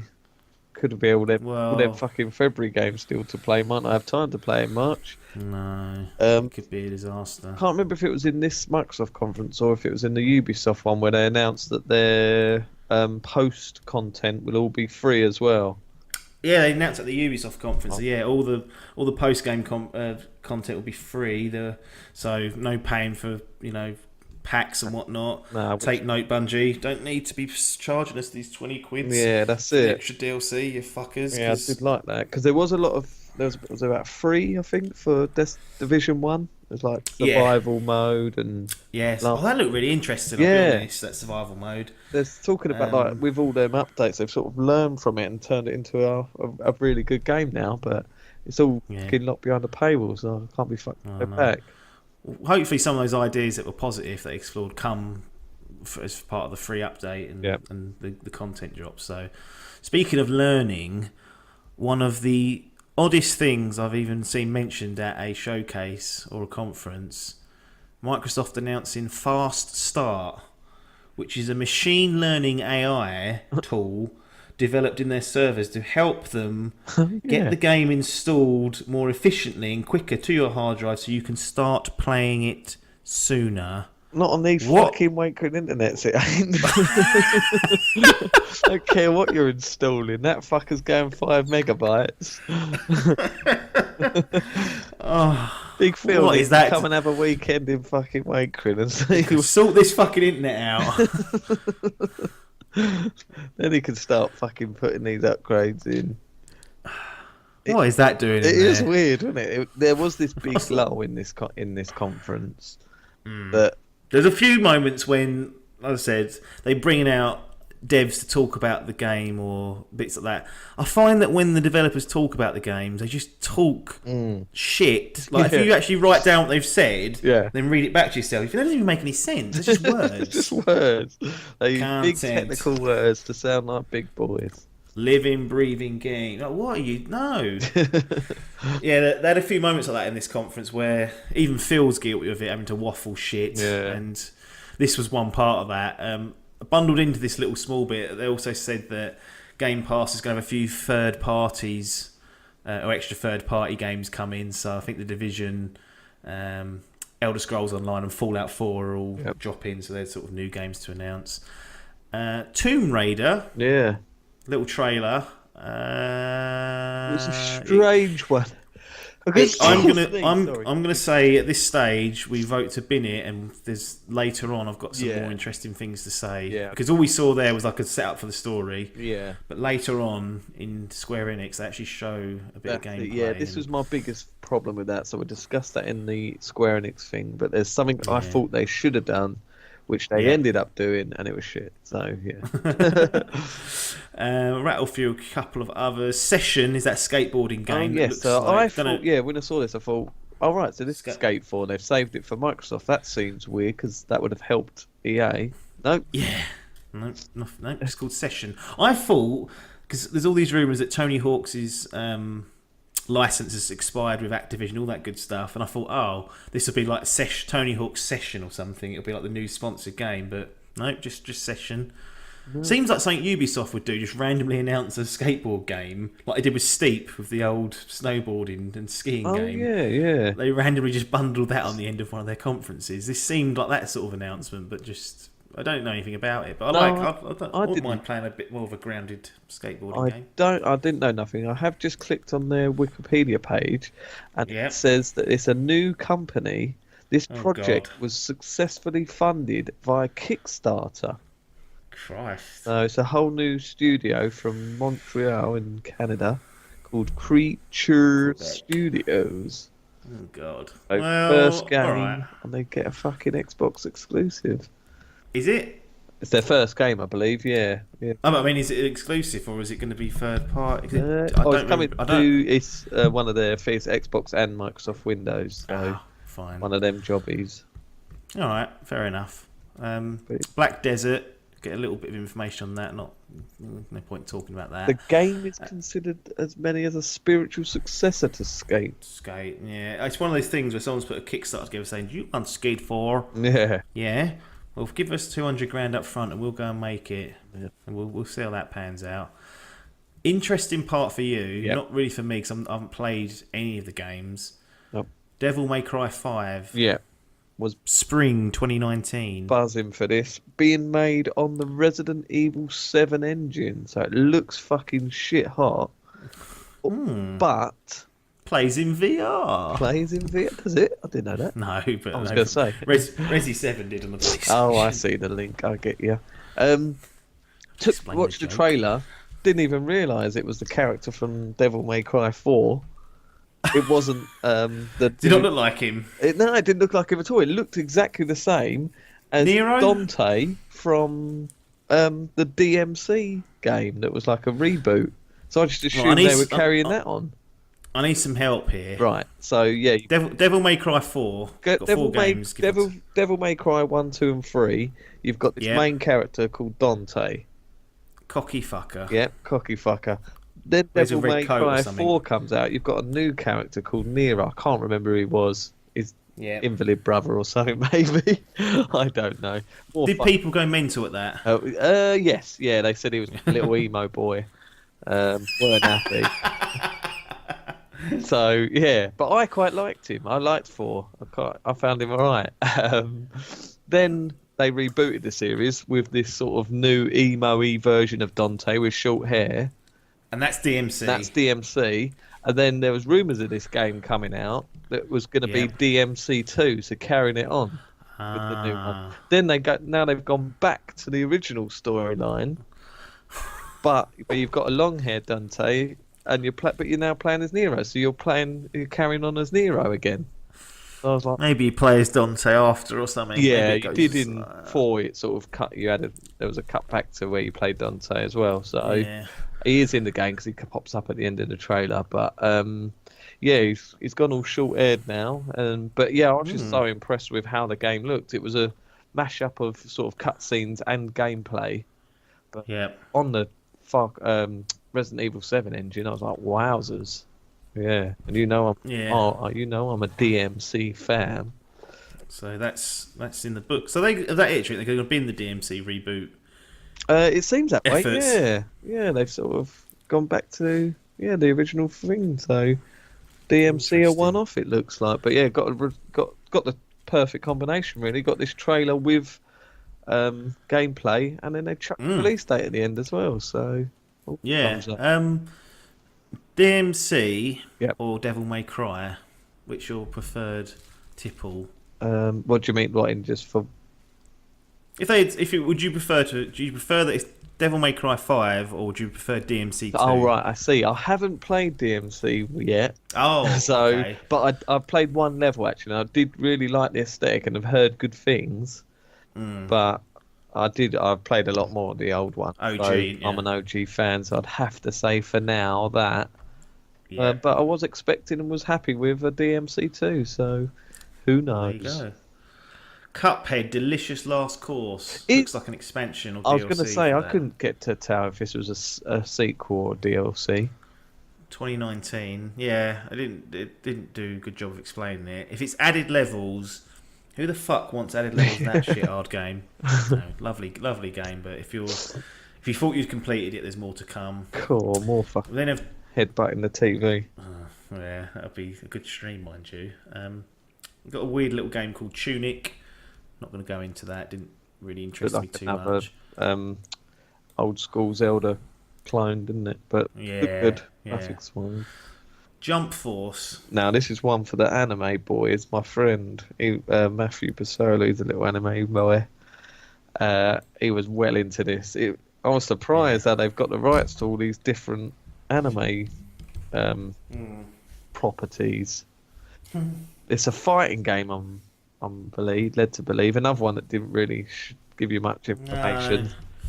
No. But yeah, it looked a bit too over the top for me. But I guess that's what the anime. Yeah, anime is an anime in a nutshell. Over the top cartoons. Hot anime.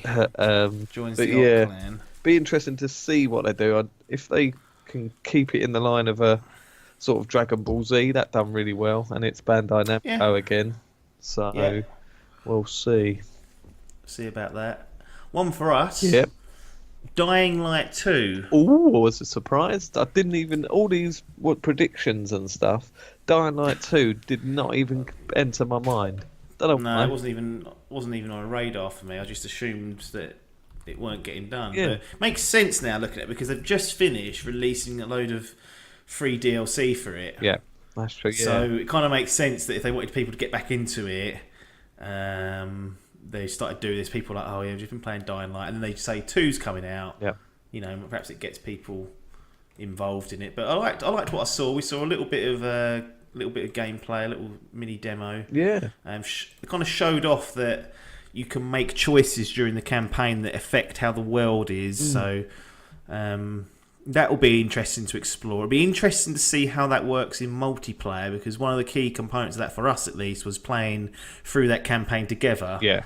And if I want to make the choice to sell the water to the black market and you want to sell it to the totalitarians, how do we go about doing that? Yeah. I'm wondering now whether it'll be separate worlds and separate progression, which might sting us. But I'm inserting negatives into things I don't know, so there's no point speculating on that. But glad to see that. I mean, a lot of people say it's a bit messy and whatnot, but it's just good fun. And we've still got the following DLC to go through, so that's given us a bit of a kick up the arse, isn't it? Yeah, that's right. Yeah, I like that, having a goal to work towards. Did we get a release date for that? I don't think. No, I think it said 2019 though. I just was there scrambling, just trying to look it up, but Google seems to have fucked me over, for lack of a better word. Hasn't given me what I wanted in time, so I walked away from it. No, 2019 it is. You'll have to take our uninformed. Oh, there you go. Adkins confirmed it. Confirmed. 2019. 2019. Battletoads. Yeah, that's another one. They've got I assume they've got the rights to this now. It's exclusive. One of them was in a fighting game recently. Was it? Yeah, I don't know. I've played Battletoads for like 1 minute on Rare Replay, if that. Oh, there's one on Killer Instinct. That was it. I remember. Okay. Yeah, those people that have been waiting for Battletoads, that's good news for them. Didn't really see anything of it, mind you, but the announcement alone, I think, is enough for people. Yep. So good for that camp. Just Cause 4, Avalanche Studios, Yeah. December the 4th, 2018. Knew this was kind of coming because of the old leaks. Well done, Didn't Walmart. think that 3 was good enough to warrant a 4th, but hey ho. Yeah, he's in this world apparently. Yeah, but I've got to say the trailer did get me quite juiced. Introducing natural disasters into an open world game. Yeah. With things like hurricanes and earthquakes and storms and stuff. So it could be a interesting take, especially with how crazy name games can get.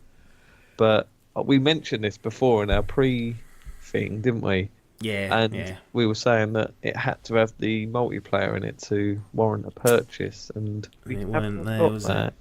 I haven't seen it yet, so yeah. The worry for that game for me is it's just so much to do on it. Yeah. It's like checkbox jobby. Yeah. I just don't think it'll be that interesting. But 4 might change that. You know, they could make it less bulky and bloaty. But Got 3 sitting there in your PS Plus, haven't you?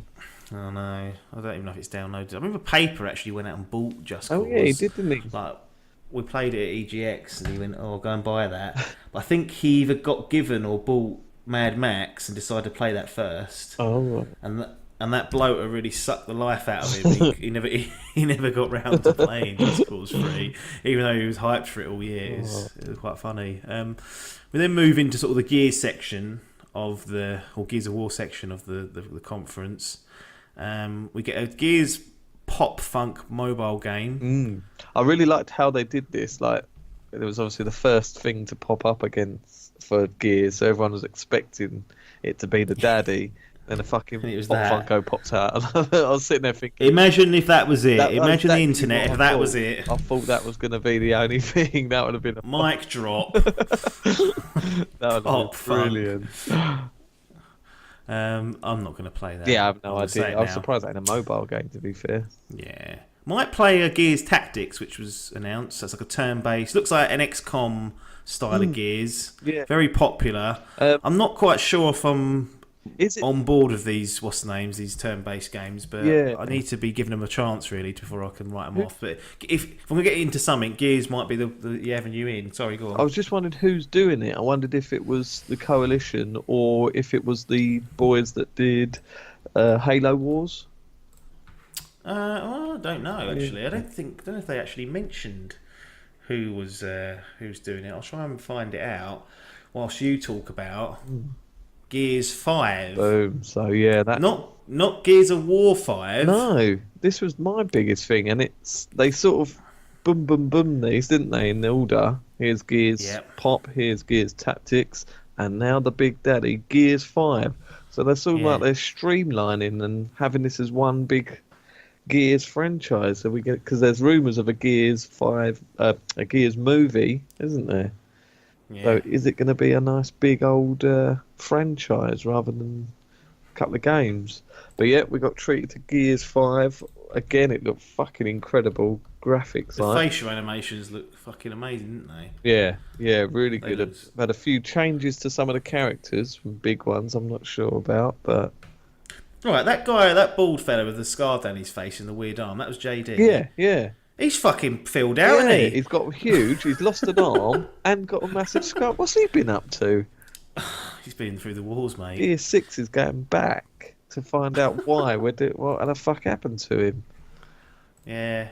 And also, it looks like they're changing the main protagonist. Yes, so yeah, this number 5, you will be playing as Kate instead of JD. And she was in 4? Yeah. This is the thing. This is how bad. Not how bad. This is just an observation of how much I paid attention to 4 and was interested in it. I thought it was her. I couldn't remember her name. And I had to take a guess and say it was. Oh, really? It's not. It's really not stuck with me. No, it was. Where's me bears? Where's me coal trains? Where's me Carmines? One thing I did like is 4. I thought was a bit of a sort of Episode 7 Star Wars jobby. The old sort of handing over to the new. I thought that's what Gears 4 was going to be. I thought it was the old people passing the torch to these new turnips. But this trailer, we see old Marcus still sort of in the mix and still plodding along with them. So it looks like they fucking realised that we can't get rid of this old dog. We've got to fucking drag him along with us. He looked younger in Gears 5 than he did in Gears 4. Yeah, he did, didn't he? Lost a beard. He's been taking some sort of supplements to do that. He's on their hormones, isn't he? Yeah. So yeah, it's going to be a different. Looks like it's going to. Well, I don't know how it's going to play, but in terms of the focus, it appears like it's going to be focused on Kate. Yeah. Rather than JD or Marcus. So some people know about smashing their keyboards up at home at the news of that. Tactics is a joint development by the Coalition and Splash Damage. Ooh. So there's your sort of live stats coming in. You go. So yeah, Gears 5, 2019. We got a cinematic sort of. It was sort of like a demo, but it didn't show any gameplay. It was a cinematic sort of trailer. There was a couple of little bits of gameplay, but again, it was another one like the DMC is sort of interwoven with the. So it's very early stuff, so it's not going to be exactly what we're getting. But yeah, no. I don't think it's a new engine, but it certainly looks the bollocks. Yeah, and like you say, them facial animations. Yeah, I wanted the. I mentioned before in our pre-talk that I wanted the Gears of War pivot, like the God of War. Oh, a change in direction. Yeah, that would have been good. Yeah, it seems like they're still doing the over the shoulder and sticky cover jobby. So no, I'm annoyed they've called it Gears 5. Yeah, I want to know. I want Rod. I need Rod on the phone. I want to find out. Should we ring him? To say, Rod, why is it called Gears, mate? What's happened to the war? Yeah, you know what? If they just called it Gears, I would have loved it. I'll say this is like a new entry to the franchise. Yeah, it's a new way of doing it. But they've put the 5 at the end. Put the 5, which is strange because people don't do numbers these days. No, they're going to stop. They won't get to Gears 6. Almost guarantee it. They should have just done Gears of War 4 and then just started this again. So this is now Gears. Yeah. And then do Gears 1, Gears 2, Gears 3. No, Gears 5. Rod, get your fucking PR department and get that changed, please. Phil Spencer then comes out mentioned a taboo subject amongst us console gamers, that new consoles are around and sniffing. They're in development. Big fun. And it's in. I don't know if this was Phil stuttering or getting it wrong. We mentioned he was under pressure and that he felt like he had a few stumbles. Yeah. But he said, he didn't say console, he said consoles. Did he? I didn't picture that. Oh. Everyone went mental. They went, oh, more than I heard one him say Xbox. hardware, but I didn't hear him say console. So, but if you've gone back and looked at the footage, I'll take your word. I haven't. I've just taken word of what the Bile Factory said. So, Right. I don't know, that is regurgitating to it. Would Potentially. surprise me, to be fair, if there are. I think we could see another like this. We'll get our 4K, and then they'll be like, oh, but the new 60 FPS Pro, get that. So it could happen. yeah, I It think could it'd be happen. silly for them not to now, and they know they sell. But yeah. to be, I was pleased that they mentioned this. Like I say, to see the whole conference seemed to be a sort of theme of what's coming, what they have Excuse me. down the line. They've given up on what's fucking been and gone. Literally, after releasing a couple of games a couple of weeks ago, they're like, nope, forget that. We're fucking calling it a day on this. Draw a line under it. Let's get going. That's it. Here's what we've got for the next fucking 5 years. Now have a good time. Get What did you out of my think sight. about them announcing new shit? Yeah, I mean, it wasn't. He just sort of in passing mentioned it. It's. I hate it when they artificially just ignore and bat away suggestions that they're doing stuff like this. We know that they're doing this, so why not just be a little bit transparent about it? It's fine. Yeah. My expectation is still that we get through 2019 without official stuff coming out, unless there's leaks and whatnot, and then early 2020 we get the reveal sort of part, like conference that they'll run. Yep. E3 will be the blowout with the pricing and all that jazz. I'm not sure whether Sony and Microsoft are going to go head to head again. I've got a feeling one, particularly Microsoft, might just hold back a year, Do you think? see what the PS4 is offering, And then try and smoke it the next year. yeah, it seems to be their tactic was with these extra things. They released the Xbox One X after, didn't they? Like, right, well, we know what they've got. We've got to outdo them. Yeah. Let's fucking do it. Can you give a year away though? Well, not in this day and age. You can't.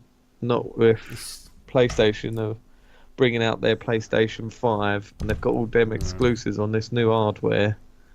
It'd be a silly mistake for Microsoft, but something they might need to do. Don't know. It's a toughie. Well, the Xbox One was a mess of a launch, Yeah. of a reveal. So as long as they don't do that again, they might have a chance. Yeah. As Phil's waffling, we get like a great moment where he's interrupted. Yeah.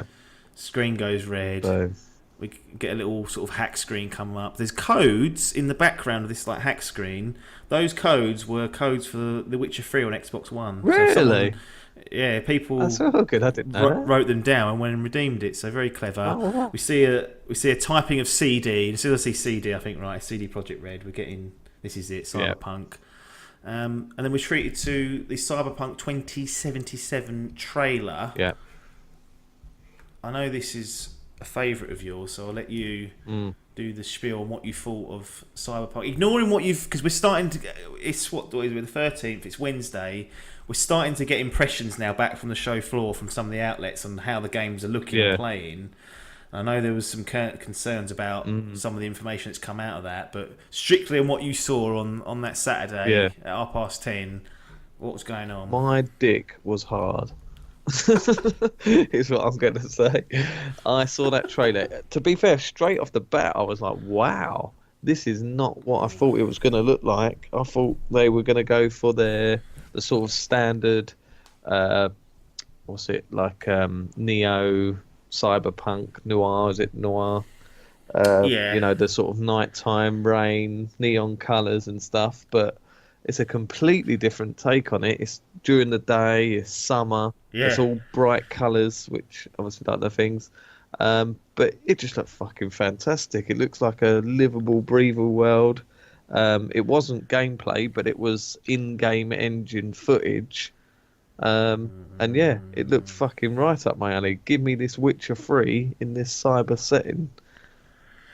Yeah, I want to be hyped. And then, yeah, like I say, we found this information, and now I'm like, oh, okay. But, Yeah, I mean, I saw it and I thought this looks great, mm, but it doesn't show me. It doesn't show me enough. no, I know it's game engine. It ain't gonna look like that. no, that's the thing. It ain't gonna happen. But I like this. I like the style they've got. At least we kind of see. We kind of get an idea of perhaps what the world's going to be set like. So as a setting the scene trailer, it's very good. Yeah, yeah. What gets up my arse really now is post this trailer, we find out there's a 50-minute demo being played out on the show, not on the show floor, but behind closed doors and whatnot. Yep. Why not just chuck something at the end showing the game in motion? 10 seconds would have been fine, I'd have just to see something. Because you can't take the trailer at word. I've seen trailers making Agony look good. Yeah. And that... So, by that route, you can't be trusting these trailers until you see at least a little bit of the game. But we knew it. And another thing, we knew it existed. Yeah. So it wasn't like I was like, oh, what's this? Yeah. I was like, they showed this. They showed something like 4 years ago. Yeah, that fucking that bullet scraping that bird's cheek. Cyberpunk 2020 was it? Now they've changed it, or was that an old game? I think the original. Yeah, something like the original was that, and we have not got to that stage yet. So, being 2 years away, it's not going to look like Cyberpunk 2077. But yeah, it's a great sort of curtain closer. No release year, no gameplay though, but no. It was a good trailer. It's an entertaining trailer, is what I'd say. Yeah, an entertaining trailer. With just sort of setting the scene, like you say, getting you hyped, and then this information comes out. Let's do the information then before we do the evaluate. So what is it that's upsetting you? So straight off the bat, it's a first-person game, a first-person role-playing game. Now, role-playing, that's fine. Like, it's going to be an RPG in the level of Witcher 3, so you know it's going to be extensive. It's going to be great. Boom. But now I just think of it as Deus Ex. This is what's annoying me. I'm just thinking, right, it's just going to be Deus Ex now. It's not going to be a Witcher 3. It's not going to be a third-person action-adventure game. It's just going to be a colourful Deus Ex. And I play first-person games, but I'm a third-person guy. This is what we was promised. So that's it's really taken the wind out of my sails. I love Deus Ex. Yeah, I like Deus Ex. I do like Deus Ex, but I don't want another one. I want another Witcher 3. Oh, no. I want a Witcher 3 reskin. I don't want a fucking Deus Ex reskin. So yeah, that pissed me off. Then they're sort of talking about how the game works and stuff. Like, you can choose. You're this.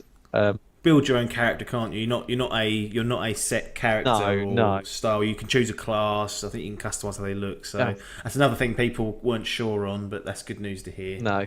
Then everything else sounds good. You can drive cars through the world. When you drive the cars, it goes into third person, which that was a good, good plus for me. So at least a little bit of it. Some of the mission structures sounded quite good, but we don't see any. I'm not sure how the combat works, but the leveling system is based on street credit. So they're saying like things like, depending on the type of clothes you wear, will determine your street credit and how you level up.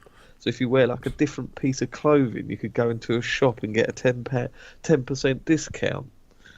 Right. Okay, this is a weird sort of take, but I don't know, it just sounds sort of not AAA to me. This sounds like the sort of thing you'd find in a fucking Cliff Bleszinski game. It sounds like the sort of thing you'd get in his fucking weird Battle Royale game. Street cred. Street cred. Yeah, it just seems... It's basically no different from... They've just named it weirdly. Like, no different from you putting on a perk or an outfit that gives you an XP boost. I guess. Yeah. That's the way I think that's the way it will functionally work. But this street cred, that street cred, mate. As long as you fist bump people as you walk past, 5% boost. It'll be fine. So, but like I say, it's too early doors to make anything. We need some fucker to go into this booth with one of these cameras under his hat and get that footage and say, why is that not being shown? You dicks. There's fucking hundreds of journalists on Twitter reading about how good it was. Ask me anything. Ask them to fucking show it to me. There's my question. Yeah. So yeah, just give us a couple minutes of it. If it's good enough for them, it's good enough for us. Yeah, diversity. Yeah. Inclusive. Get it that way. Well, overall, So, yeah, a long conference, but it did have a lot in there. yeah. What was your overall thoughts? I was very Sony's impressed with showcase? this. There was a plethora of games. I think something for everyone, really.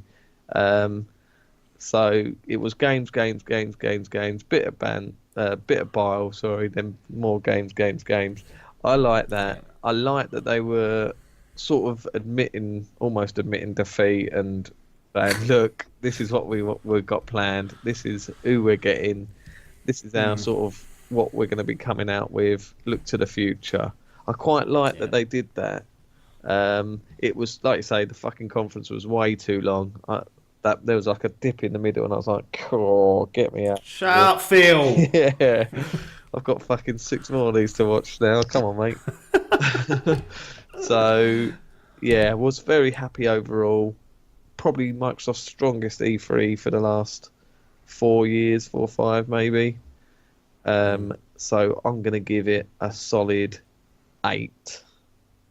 8 out of 10 for the Xbox showcase. Yeah, I agree with a lot of that. Jam-packed with trailers and other bits and pieces. They've announced the process to formally kind of fix the exclusive issue they've been having.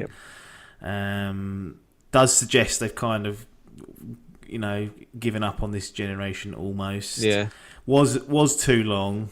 I think for Xbox, yeah, I was really hoping for one big exclusive, one exclusive surprise that got me pumped. That wasn't Gears, that wasn't Halo, that wasn't a known quantity. Something like a Ghost of Tsushima just coming out of left field. You think, what is this? What are you doing here, you say? Exactly. With PlayStation, you're going to get like a sort of 10-minute gameplay sort of walkthrough where people just watching that fucking just thinking like, fuck me, this is gameplay, this is insane. Yeah, you don't have like some developer talking for it saying, this is Johnny as he speeds around the rain. Like with the Forza stuff, there's someone talking because it's actually, if you just put a demo on it, wouldn't be that interesting. But when we get to the Sony press conference, or the conference, then there's something about just watching the game that draws me in. But yeah, I mean, overall it was good. It was a bit too long. I was hoping for a new exclusive that we hadn't seen before. Didn't get that.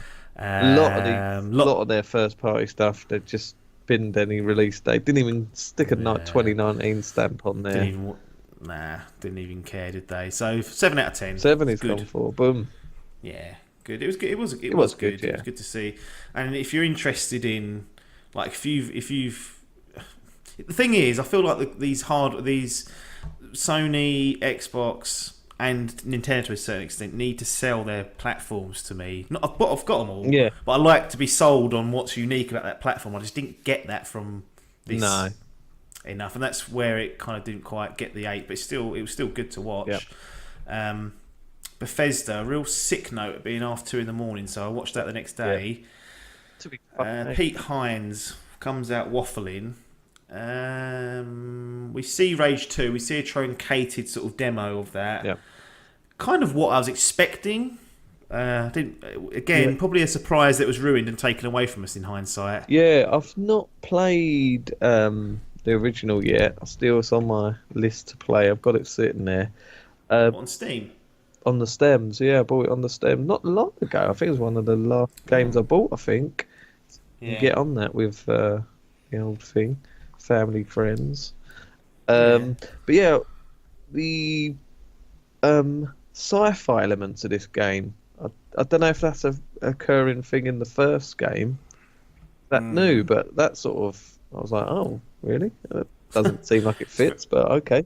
It's very colourful, this one. Yeah. It feels like it's Avalanche who done Mad Max. Wow. Right. So I see the vehicle combat. I see their fingerprints all over this from that game. Makes me wonder whether it'll play or be similar to that, but be in first person. The thing, we saw a truncated demo of it. It was good to see the game in action. I thought it was coming this year. Yeah, I did. Yeah. I put me out on it, and it didn't. Oh, sorry, this is really poor. Your predictions for Microsoft, I forgot to do them again. Oh shit. Gears release date 2018. You said Oh. dead. Halo 6 2019. Cool. I don't think they gave anything for that. So 2 blood bets gone. Firstborn in jeopardy. Oh, Halo Infinite, surely 6. Oh no, but I think you said it was coming 2019. Oh, that's all right. That's in there. Well, it's not, is it? Oh, it's not even got a date now. Probably ain't. Get away with it. Anyway, sorry, that was talking about Rage. But yeah, I thought this was coming 2018. So, because Bethesda typically have something coming out, and they've got something coming out, as we know. But I thought this was going to be another one. But no, it didn't sell me Rage 2 yet. I'm not on that train. That hooked on it either, but it looked nice graphically. And if you're into that type of game, it could be one to go into. But it didn't capture my bollocks enough for me to call it a D1. Wolfenstein Cyberpilot VR hacking game. Won't bother babbling about that. Probably will babble a little bit about this next one. Doom Eternal. Ooh, interesting. Revealed. So no, obviously no gameplay or anything, but it's just this was like a reveal trailer of the next Doom game, which I'm up for after playing the kind of reboot they did. Assume you're in the same boat. And definitely. I fucking love Doom. I just wonder what are they going to add to it. I mean, do they need to? No, I was just thinking that if it ain't fucking broke, don't fix it. I heard them say there's more demons to fight, more weapons. I was like, that's enough. As long as they keep it the same sort of length, 10 to 13 hours. Just give me more fucking gore, more fucking guns. Keep that heavy metal. Job done. Sold that man there. Wolfenstein Youngblood, a co-op Wolfenstein. Looks like it's going to be a spin-off. Yeah. Like the old Blood. But being co-op is interesting. You play as BJ's twin daughters, so you play as one of those each. I think you can play it solo as well. Right. I just wrote down in my notes, yes please. So I was obviously excellent interested in that. Yeah, it looks from the trailer there's a sort of different spin on it as well. It's sort of like a noir neon-y theme. Yeah. It's going on. I don't know if is it confirmed as a first person shooter or I think so, yeah. I can only assume so. If they start fiddling with that, then concerns have to be raised. Just get the other first person in, get a bit of co-op in. I'm up for playing that for sure. Yeah, absolutely. Prey got a little bit of airtime. Yeah, we got an update that's going to get New Game Plus and Survival Mode that launched on the night of the conference. Yeah, that sounded quite interesting. Especially got their mimic things. There was like a hide and seek mode, wasn't there? Yeah, so you've got Moon Crash DLC, which is like a procedurally generated challenge mode. So each time you go through to do a run on that, the simulation that you're going in changes. So that's something for fans to keep doing. And then Typhon Hunter, which is a 5v1 online multiplayer game. It's not out yet, coming later this year. Pits one human player against 5 mimics who are also human controlled, and those mimics can mimic any item in the game. So I'm guessing it's going to be one of those things where you use a mimic, sort of try and impersonate like a cup on a desk and make it look natural, and then have to attack the human as he walks by. That sounds like an interesting take. I remember Splinter Cell doing something similar.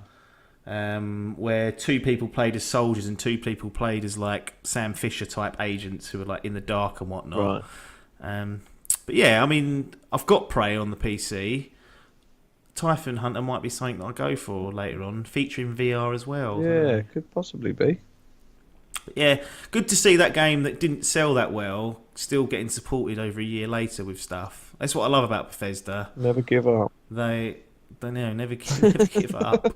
Never give up. Fallout Shelter coming on the Switch and PS4. So Mr. Hall, if he gets hooked on that, will be another 100% on 2 more platforms. Might get it on the Switch. No, I'll just get it on mobile again. It's the perfect mobile game. Yeah. It's not, but that's how I'd play it. Then we get to Fallout 76. Boom. We finally get the confirmation that it's going to be an online game. Yep. Sir Todd said you can play it solo. Yeah. But you can't. Oh, it? Because there's other people in the world. There's no dedicated private servers. So although you're playing it on your own, some fucker could come over and blow your head off. Yeah. That is going to be the fucking ball ache, isn't it? That won't cut it for people that want solo. They'll be like, no, I don't want anyone in my world. Yeah. It's like, well, I think it's about 24 people on each server. I was watching the No Clip documentary that went out today. Yeah. I haven't seen that yet. I watched the full one, the Professor one. That was brilliant, but Danny boy, loving it. Worth watching. Yeah, if you want to know about Fallout 76, there's a lot of information in there, so I'd advise you watch that. 10 years ago, if you asked me when I first finished Fallout 3 what I would say to improve it, I would have said, get me an online co-op. Now you're like, having endured on with Todd, I don't want to see anyone. And it's not necessarily that the idea is wrong. It's just that the experiences I've had in these type of games have never been that good. No. But if they execute it well, I'm interested in trying it. To be honest, I must admit. Yeah. I don't know how you feel about it. Yeah, no, I got to say, when I first heard about that they were going to do it, and they were saying it was going to be like one of these Rust games, and that, I got to say I was a bit like, this isn't the Fallout. But after seeing the trailer and stuff and seeing how fun it can be, it's got me hyped. Definitely a day one for me now, I think. Oh wow! Yeah, I think it sold me out Dodd on the experience. So he has changed it round. I'm not a huge online guy, to be fair, but it's something like this that would be enough to get me in, I think, and keep my attention. It's just the reliability of it, like having to set sessions and stuff that can be a ball ache in our modern lives. But again, I feel like I want to play it because I just remember having that conversation with Biff about it, if it was online, how good it would be. And they've done it now, so no excuses, no microtransactions that affect gameplay, but you can buy cosmetics and whatnot. Do you get the special edition with the helmet? It's 180 quid, Adkins. I can't be. Fucking ain't, is it? If it came with a whole suit, that'd be brilliant. So I could go to a fancy dress party dressed in power armour, then I'll pay the 300. I'll pay the extra 100 for the rest of it. But you give me that fucking helmet and nothing else. How am I going to wear that? In my pants and that? Suit, like a just fucking a full idiot. Suit. Full suit and a pair. Go up to the big smoke wearing that. Chris Kelly's wedding, I'll just pop it on. Do my best man speech in a fucking power armour. Well, it's got a voice modulator on it, so it? that'll get a few laughs. I don't even think anyone at that wedding would know what it is. No, there might be one, and then if you find out who that guy is, befriend him immediately. That's the sort of people they're the people you want at weddings, and you find out. Elder Scrolls Blades, mobile Elder Scrolls game. Bigging it up, wasn't he? He was bigging it up. I see in the outlets afterwards, they're all saying it looks interesting. I'm saying not interested. Yeah. Again, like up your arse, Todd. When he said it, I was like, okay, yeah. I thought like a full RPG game, like a AAA game, into a mobile. Ain't gonna be easy. I'm just like, okay, it sounds cool. And then he fucking whips the phone out, and you see him, the little hands on the fucking.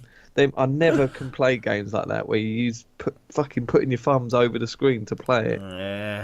I'm with you on that one. Fucking, I'll give it a go because it's free to play, but mobile games just don't cut it for me, unfortunately. No, I don't really get enough time to play them. Like, if I was commuting, then maybe I might have more of an interest. But I look at titties and WhatsApp. That's it. I ain't got time to play games on my phone.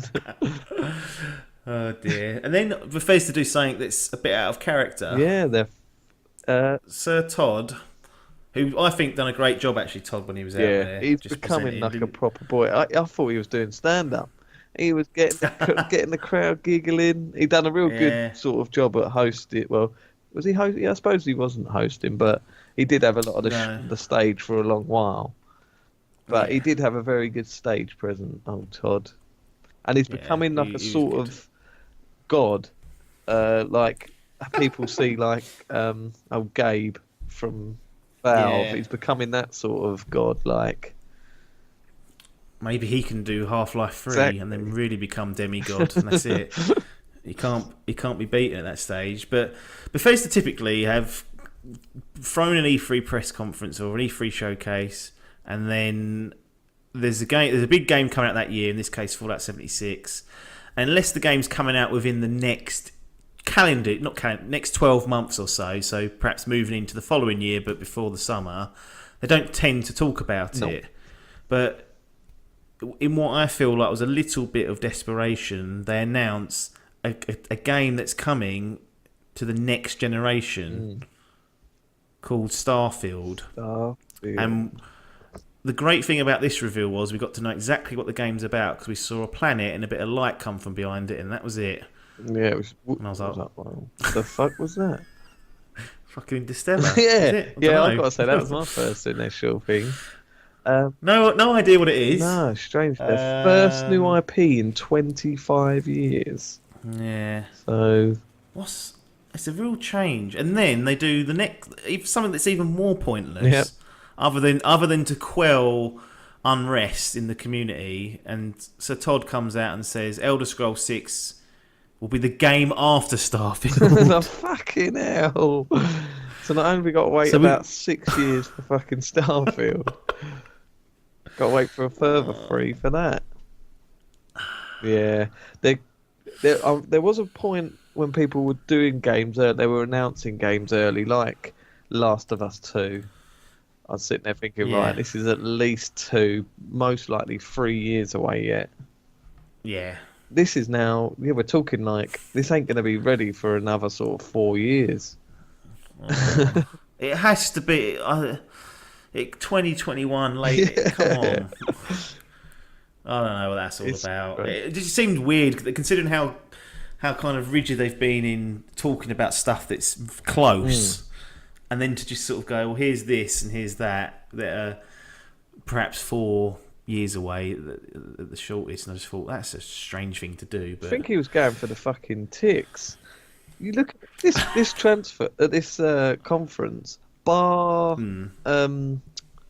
Quake, which they did have a little bit about, they've pretty much announced a new game for every IP they have. So you've got Elder Scrolls content, you've got an Elder Scrolls game, you've got a Fallout game, you've got a Wolfenstein game, you've got a Doom game. Yeah. He wanted to get them all out there, so he... I wonder if they'll have one next year. What, a I do wonder, yeah. Probably will. Yeah, I reckon so. It seems to have got good reception. Yeah, no, it certainly wasn't terrible. Your prediction was that we see Elder Scrolls 6. I did say that, did I? Yeah, and it was there, but I wouldn't say we saw it, did we? We see a fucking a land and the title. That was it. Not a great deal. No. What did you overall? Bethesda around the 90-minute mark again. Yeah. Pete Hines and Todd. What are they? I thought this was a solid one. This is up there for me. Run well. Side notes. Andrew WK played. Stop doing that. I don't like bands anymore. I like bands. I don't like bands in conferences. Music. Like you said, if you're gonna do it as a sort of ensemble and as an orchestra to your games. Don't make us watch a fucking 3-minute song. We're like, come on, mate, play the song. That was good. I quite liked how funny it was. Like I say, Todd. I really liked. They sort of took the piss out of how many consoles they've released Skyrim on. So they did that pop-up trailer of releasing. Oh yeah, Alexa and. it being on the a Elder Scrolls pager and all that. That was really good. Like the humour. But yeah, there was a lot here that was just like, ugh. They spent a lot of time on that Elder Scrolls Blades and some of the Elder Scrolls Online that I didn't care for. So it was a bit of a wishy-washy. I'll give it a 7. Nice. 7 out of 10. 6. I'll give it a 6. Okay. No 7. No, I'll give it a 7. Stays a 7. Yeah. I mean, I love what Bethesda are doing with their games. Yep. I think I really commend their commitment to primarily single player games, and now we've just got Fallout 76, so they're obviously dipping their toes in there along with Elder Scrolls Online. But they do a good job of putting out great games like Wolfenstein, Dishonored, Prey, The Evil Within, Fallout, Elder Scrolls. I like the vibe of the showcase. It's nice and chilled out. There's one really awkward moment though, where I think it was the Rage 2. They had to cut their developer from Avalanche out and someone else out, and I can't remember who it was. I think it was from maybe id Software, who had done the original, and I think they're consulting on it. And he's a really tall guy. Oh, yeah. A guy that was sort of, it looked like, I don't know, like 5'9" or whatever. And he was going, we got in Avalanche, and they come up really big for us. I just looked up at him. Looked at him, and the other guy, poor fucker, didn't know what to do, just sort of smiled and nodded. And it was a good, it may have been not this long, but it felt like it was like 8 seconds worth of just this awkward, no one knew who was meant to say anything. He just, the tall guy shut down, weren't interested in, he didn't want to talk about anything. I forgot about He just fucking stood there, and I was absolutely pissing myself. You know what? I had a 6 written down. For that moment, it gets a 7. Yes. Nah, fuck it, 6. Fuck the 6. Cut it. 6 out of 10. Bethesda. Oh. It was all right. I don't know what they could have done more, really. Yeah. But it was a bit long, maybe. Yeah. Maybe. I don't know. Big boys, didn't they? They want to get up there. Yeah. Get a console out, absolutely. the Bethesda box. Bethesda box. Get it going. We've got an interesting decision to make next. Because this could be a babble or bin it for the entire conference, being Square Enix. Oh, God. First one time I've done one in years. Yeah. And they rock up of a half-hour pre-recorded stream of trailers with one thing that I didn't know about or thought was interesting, something called The Quiet Man, which I hadn't seen. We don't know what it is, but it looked like some deaf person it was fighting and whatnot. Again, Adkins not liking the disability, so he's not interested. But and something called Babylon's Fall as well, Platinum Games. So another crossover there. That everything else. Tomb Raider, Stormblood, Monster Hunter, Captain Spirit, Dragon Age 11, Octopath Traveler, Just Cause 4, Kingdom Hearts 3. Seen most of that stuff, or just not interested. We did. I don't want to go through all that, but I want to speak about Tomb Raider because that's the main one. I am worried. About how that looked. Talk to me. Help me. This was the thing that I mentioned earlier about Xbox. What Xbox failed to do is these big PlayStation-like gameplay walkthroughs that get you really hyped. I thought because they were showing Rise of the Tomb Raider, they had the exclusive rights to that first. I thought they were going to do the same again with Shadow, and I thought that could have been a real good game to have one of these set pieces, like an Uncharted set piece, to really blow us out the water with this game. And they just stuck a fucking trailer. So then Square Enix, I think, right, they've got to do it. And then they put about a minute video walkthrough on, and then have some cunt talking over the top of it. And I was like, right, it just looks like more. You've added nothing. You've added nothing. And it's just run-of-the-mill Shadow. I'll probably still play it and probably still buy it when it comes out. But I ain't happy. We all will. No. It just didn't look like the demo. Like I don't know whether I was just over analysing it. I don't think I was, because I'm not like, I'm dissecting Tomb Raider or really like skeptical of it. But I was just watching like her crouching and walking, and like her foot was clipping through the Oh, environment really? constantly as she like changed level. Yeah. And then when she went into like the vines and disappeared, I was like, that just looked. Yeah. I don't know. I know that Crystal Dynamics are doing this Phantom Avengers game, and that Eidos have taken over, Yeah. and it kind of shows a little bit for me. Yeah. I really was like, whoa, I'm going to have to take a step back of whether I'm going to get Yeah. that day one. Certainly, probably not. If it's, I know it's around the September time. We got Red Dead That's the thing, really going the week before, isn't it? at that point. I can't be getting stuck in because it ain't going to be a short game. No. I was late to the party with Rise of the Tomb Raider. I don't think I even had an Xbox when it came out on Xbox. They ain't doing that again, are they? After that disaster. So I waited for the PS4 version, but yeah, it just doesn't look like they've added anything to the mix. It just looks like another Tomb Raider game, and there's not enough there to me to warrant a hype on it. It's just sort of, yeah, it's Tomb Raider, it's more Tomb Raider. Great. Yeah. Now she thinks she's Absolutely. Arnold Schwarzenegger in Predator covering herself in mud. Just do a Predator game. Exactly, I'll be up for that. Let's do it then. We're not going to talk too much about the showcase because there wasn't a lot there. Square Enix, Absolute out of dog 10. shit. I'm going to say 3. 3 out of 10. I want to give it a 4 out of 10. Oh. So same as EA, only because it was short. Yeah. So it didn't actually cost me time or life. Half hour and it was done with. I didn't drag it out. You said Deus Ex VR. Deus Ex sounds like it's been shot. So that's gone. And also that Just Cause 4 would have online revealed there. Fuck they don't either. So Albert really in trouble. Ubisoft. Boom. Then go on to 90 minutes. Yep. We'll run through the stuff here. It's a fair old amount, nowhere near as much as Xbox is. No. Just Dance kicks it off. I'm not even going to talk about that. It's like it must be a joke to them. They must know it really. No one watches it. But fair enough. They kick it off with Just Dance and live action dancing and whatnot. Was surprised, and I thought everyone really thought that panda that was the main dancing figure was expecting that Aisha Tyler to pop out of that suit.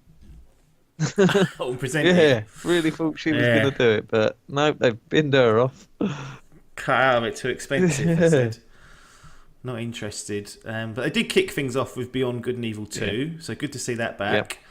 Small gameplay snippet. They kind of run through another sort of cinematic, and we see that I've not played the first one, but we see that Jade from the first one is there. Yeah, I've lurking. been confirmed that it is still a prequel because people were worrying. They were saying like the time of when it was set, she shouldn't be alive or something. But people were saying that it is she's a very younger version of herself or something. But it's just because she looked evil. I think she must have looked a bit older or same age as she was in the other game. But no, it's confirmed it's a young version of Jade. I have no idea who they are because I haven't played the first one yet. No, nor have I. I don't plan on doing that, I don't think, yet. What was your thoughts on what you saw? I was going to say I thought we was moving on to a different game, but I liked the look of it. I'm hyped for it. It looks, even though I haven't played the first game, I've heard good things about it. The cutscene trailers are really cool. The gameplay's looking quite good. Like it looks quite open in terms of like being able to go out in your little spaceship and stuff. Haven't seen enough of it yet to know fully how it's going to work as a game, like in terms of mission. It sounds really ambitious. Yeah, it's very, isn't it? And with ambition comes failure. We see these trailers and the gameplay, and then they must have spent about another half hour or 20 minutes talking about fucking getting everyone else to make the game. Got old Joseph Gordon-Levitt comes out. From Inception, from Looper and other films, and talks about this push record thing they've got set up where fans can essentially make content that might find its way into the game. Odd. He was all right. He was selling it, but the idea of that happening didn't. I thought I don't need to know this. It's peculiar, wasn't it? A real downer to end. No, it was strange. Shut him off apparently as well halfway through. Cut out a bit. Oh really? Apparently they cut out half his script or something. He went straight to Twitter to say that they have been paying their their people that they've sort of been using their Yeah. company and stuff. He's going, well, we spent 3 million in the last few years, but they cut him off and got him out as soon as they could. God, don't do that, Hollywood. Treat him right. Yeah. He's in Inception, one of my favourite films. Rainbow Six Siege. Yeah, gave We'll dates get, and that, wasn't it? get a little waffle. There's a preview of a Siege documentary called Six Major. Was it Six Major Paris? I think it was That called. wasn't it? Yeah. Yeah, I'll watch it when it comes out. If it's not, I ain't got to fucking pay for it. After this conference, I missed because I was looking for Stone Cold's daughter whilst talking to you. Well, that's not it's not the sign of a conference when we were WhatsApping The between whole it. conference as well, wasn't it? Yeah, it couldn't hold my attention.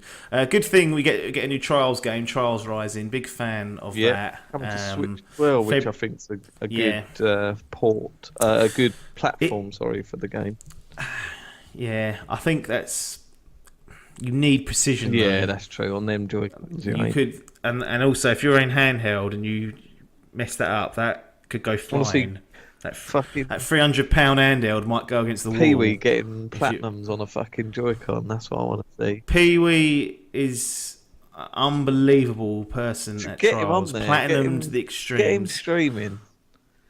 I will when it comes out. He'll be up for it.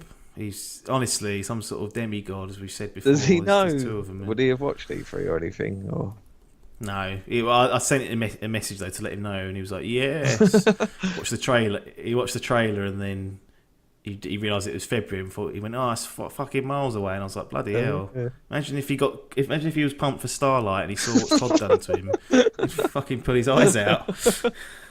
That's quick for us. I'd say. Yeah, good to see that back though. I like the Trials games. I'll be getting that. Division 2, we see a cinematic trailer. This is where they confirm the raids. They do the free content drops. Yada yada yada. Spoken about Division. Didn't get much more surprises there other than the free stuff and the raids.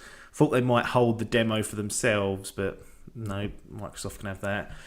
Mario and Rabbids Donkey Kong DLC, some sort of musical performance. Oh yeah, that was crazy as well, wasn't it? Yeah. And then bongos. Nah, God, I didn't need that, if I'm honest. Skull and Bones. Got to see a little bit more of that. It's been missing for a while. Didn't think it was at first. I thought it was a completely different game when I was watching this, because I had heard that it was just going to be only naval combat. Nothing, you weren't going to be getting out of these boats.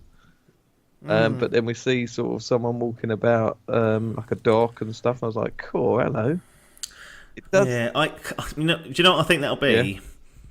You'll have a base. That's the base that he was in. You'll take your boat back there. It will let you walk around that hub, but it'll only be that closed off hub. I don't think it's going to be exploration. No. So, but you're off the boat at least. You're just controlling a ship for all intents and purposes. But I kind of liked what I saw. There's a lot of customization they're pushing and loadouts. I really want a single player element to this, even if it's something like what For Honor did, where they had like a campaign. Something like that, because I enjoyed the naval combat in the Assassin's Creed games, especially in 4. Yeah, definitely highlight for the franchise. The online stuff feels like it's going to be a bit Sea of Thieves-y and grief heavy potentially, and I don't know. It's got me more interested in what Sea of Thieves has, which might be blasphemy in some people's eyes and ears, but at least I ain't got to rely on paper to drop that fucking anchor. I can just do it myself. No, that's true. Take matters into my own hands. Elijah Wood comes bowling out, and they talk about this transference, which they talked about last year, coming fall 2018, VR and traditional platforms. Weird one. Can't tell you if I'm interested because I don't know what it is. No, I have no idea what it was. It looked like it was trying to be like a sort of horror-y, scary type VR experience, and then it just got a bit weird, and I wasn't too sure. I think it was just another excuse to get fucking celebrities on the stage. No. Well, you're probably not wrong there. That's absolutely what might happen. Then I want you to talk a little bit about the next game, Starlink Battle for Atlas. Star Fox confirmed to be there on the Switch version, but we'll ignore that. And because you said that you're interested, in this, so you took a break from looking for Steve Austin's daughter and started getting interested in Starlink. I thought, fuck me. I don't know what it is. I wouldn't normally be interested in this type of game, but for some reason, there's something about this game that's got its hooks in me. I remember seeing this, don't know when we last saw it. Surely it wasn't last E3, was it? Or was it Gamescom or something like that? Yeah. But yeah, I really like the idea of this game, of this sort of cinematic. It's almost like a kid's version of No Man's Sky. But Isn't there like a toys to life element yeah, in it there's as well? toy, You yeah. like get... So you have these ships, and you have the toys that you. I don't know how it works because from the trailers they like click on. You must get like an added device that you connect to your controller, and the ship clicks on that, and then works as some sort of NFC. I don't know how it exactly works, but yeah, I'm down for shit. It looks fucking wicked. And then yeah, when they dropped Star Fox on us, and the Switch version, that fucking just hyped me up more. I love Star Fox. I don't know why Nintendo, if they were going to do this, didn't just say to Ubisoft, right, we had Star Fox Zero, didn't go down well. Can you just make this next game for us? Yeah, that would and just get them to do a Star Fox game? Yeah, that is a good idea. They have fucking dropped a bollock on that, haven't they? Just like, Yeah, I'm surprised you do it. You do it. We can't do this anymore. It's not working out. You take Fox away. But yeah, that's coming October 16th. You got no hype whatsoever for it. Just can't get in. No. Yeah, not really. No, like I say, maybe it wouldn't ordinarily be the sort of game, but I don't know why. There's just something it's the kid in me, maybe. Yeah. Just wants to break out and get them toys. I love a fucking little collectible shit. Yeah. We'll see. No. It'll come out and their fucking reviewers are like 4 out of 10, and I'll be like, right. Get it in the fantasy team. Yeah. People are Put shouting your money from the where stands. your mouth is. For Honor's getting a Marching Fire. It looks like DLC. And that's going to bring a new game mode and also a new set of characters there. But the key thing for this part of the conference was they said that there's going to be a free starter edition for Honor on Uplay. So I've gone and downloaded that. I'll take a free edition of anything. So that's there for people. If you don't want to buy the game, you can try this starter edition. I don't know what's included in it yet, but it's there for people. The Crew 2, it's out like weeks away, end of June. Didn't really need to tell us anything else about it. Other than there's an open beta starting on the 21st that you can preload now. So if you were interested in trying that, just download it now. And then you're away. And then we get to the final part, which everyone knew was coming because of those bloody leaks. Assassin's Creed Odyssey, new character, new setting, can choose to play as female or male. Demo, which I'm normally interested in. I couldn't sit through it all. I've never been disinterested in Assassin's Creed as I am at the moment. I really could not. I just looked at it and I thought, can't be fucked. I've got to say, I've gone polar opposite. Well, not polar opposite, but it got me by the bollocks. This one thing, It's some dialogue choices because The Witcher did it. Exactly. Yeah, it does. It does look like that. I don't have any trust they'll do it properly though. No, that's the problem, isn't it? When they announced it, like, right, we're having fucking yearly things again. It's gonna be gonna be rushed out and blah blah blah. But the choices they've changed, the changes they've made, and the choices they've put in, I was shocked about. I glazed over, so tell me, because I did glaze over. I just couldn't keep focused. So it's mainly they're sort of going for a full RPG now. Right. So yeah, you get the choice of 2 different characters. You can either be this boy or a girl. You now have Mass Effect like or Witcher like conversations now. So you have like the way different, like someone will ask you a question, you can respond in a different way, and so they say it will change what happens to your game. That you will get different outcomes depending on what happens. So like missions will change. But yeah, it was just more to the sort of RPG elements of it, with different armor. I suppose they've taken a lot. They've stuck a lot of Origins. It looks very Origins heavy in it. So they're keeping that sort of new combat way that people said was more sort of Dark Souls type. Obviously not as hard, but that. Yeah, I'm quite interested. But yeah, You got to finish Origins that's first. the thing. I'm so behind on these games. I always do. I'll play them for a couple of weeks, bin them, and then have to rush and finish them in a fucking week in like November before the next one comes out. But yeah, I'm quite interested. I'm not overly keen on the setting. Apparently they've binned a lot of the stuff though. There wasn't many hoods in it, hoods up, and apparently this is the first ever Assassin's Creed game to not have the hidden blade. So I've heard. It's set before their law said it was made, or something. Does that mean we're still gonna? Is it gonna have like the Templars and all that? Or is that I don't think it is. I think fucking Apple of Eden and all that stuff. I think that's all gone. I think because this is the game based on like the first ever group of humans or something. The first. I remember what it was. Not humans. Fucking Adam and Eve. The first Adam and Steve. It's the first. Maybe it's the first group of assassins or something. Probably, but it's not. Yeah, I think it's just this new take on it where none of that's really been made yet. So I think they just want to make Assassin's Witcher free. So to be fair, it is the fact that it's not carrying over story from Origins makes me think that I could potentially skip Origins and play this. Yeah. If it was a continuation of, is it Bayek? Is that his name? Yeah. Appy Chappy. If it's a continuation of that, I'd feel a bit more isolated from it. But the fact that it's not that my brain will let me play it without playing Origins, but being normal for a while, I'd consider playing it on its own. But I know that brain of mine will have a meltdown and go, nope, you need to finish Origins and start playing it. I'm like, but it's not even connected. And they're like, yeah, it doesn't matter. Got to play them all. Yeah. So I don't know. Yeah, it just something about that. I couldn't be interested. I don't know what it is. I think it's because of this whole yearly thing coming back, and I was so happy they took a year out and it's back after 1 year. But we'll see. I'll have a look. Let me just paraphrase from the Wikipedia page. Yeah. This game will contain dialogue options, branching quests, and multiple endings.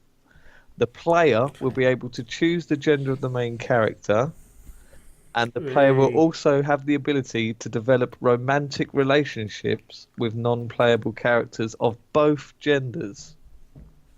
So, right, how's that getting past me?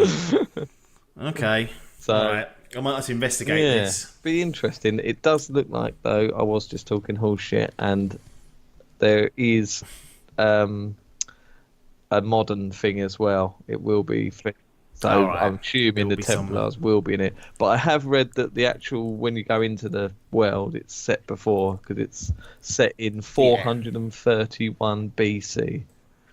Jesus Christ. All right. Well, look, I need to be looking at this then if it's going to have all that gear in it. If it's implemented well, then that's a lot. That's a big change because it's never been that deep. No, you've never had multiple endings. You've never been able to choose what you say, and you've certainly not been able to have relationships. And it doesn't sound like the RPG elements have only just really been implemented in Origins, and now they're going full. Yeah. So it could be a good change for the series, or like you say, if it's not implemented well, we could have a shithouse on our hands. Yeah, absolutely. So, your predictions. Yep. First one. This is probably a heartbreak. Splinter Cell. Cool. I think everyone was expecting this. And I mean, I was in the chat of something watching it, and they ended, and there was like, Ubisoft always do an encore. It'll be Splinter Cell.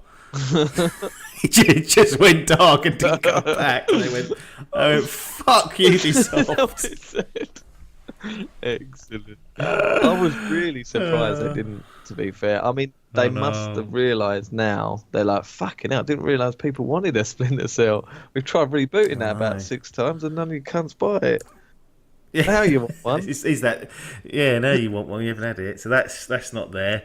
Beyond Good and Evil, he called it. That was Yep. there. Division 2, that was there. Mario Odyssey. Jesus Christ, brain.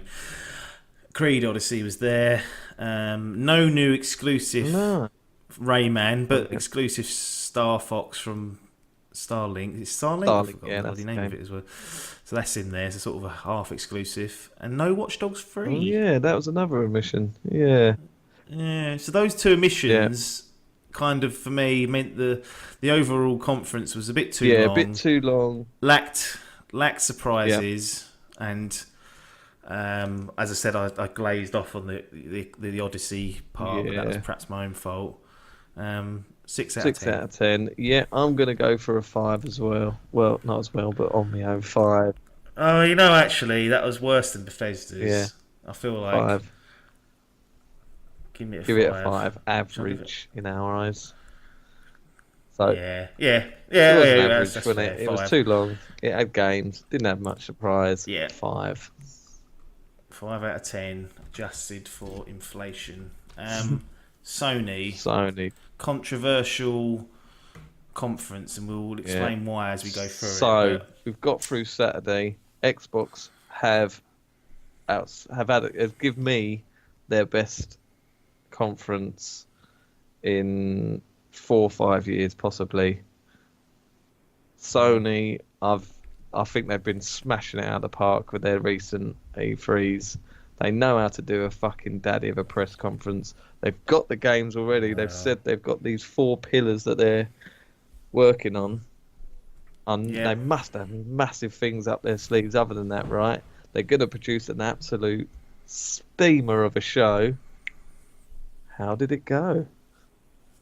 Well, it opens in this weird tent thing with low-hanging lights, really shit sound. Sean Layden comes out and is like, blah, blah, blah. I was sitting there thinking, tiny little... what's this? Are they just borrowed the fucking, Devolver stage? What is going on here? I don't know what they were doing there, but it's really weird opening. Anyway, he starts waffling, says he's going to do the 4 games, all that crap. Opens with what I thought was a brilliant Last of Us Part 2 demo, focusing on Ellie. Still not seen Joel. I think he might be dead. I think they might have killed him. They might have killed him off. No, there's a comment in there. I thought this because I'm not a fan of this dead idea. I don't want him dead, but get him out. He's too old. old. There's a couple of comments in there. He says, one of the characters says, your dad. Yeah, your dad. Where's the old man or something? Your dad just gave me a heckling, so he's got to be there. Yeah. But this is all set 5 years before his death. Yeah, well, that's the trouble. It does look like it. I've heard rumours of a sort of 2 parallel timelines going on or something. Okay.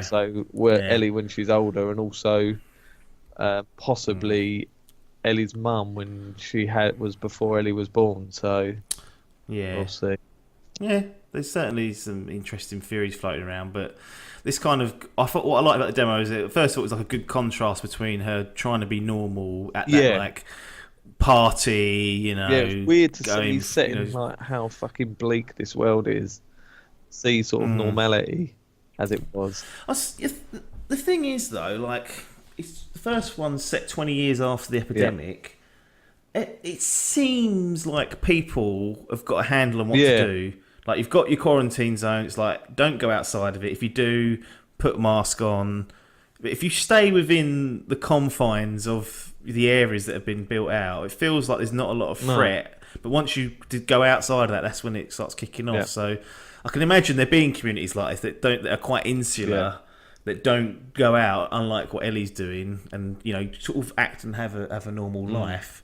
But she kind of meets this acquaintance or a friend of sorts who's a lady. They end up having a kiss, so that kind of confirms that Ellie's into girls rather than boys that you kind of see in the Left Behind DLC. You see but apparently Disney was streaming and bleeped out the kiss. Don't like the bleeped out, said it was too much for their little Disney eyes. Oh, but the bloke getting his guts cut out later on, they let that in. Oh my god. Unbelievable. That's fucking bonkers. 2018, come on. Be free. Get out there. But graphics looked amazing in that part. Then it kind of cuts to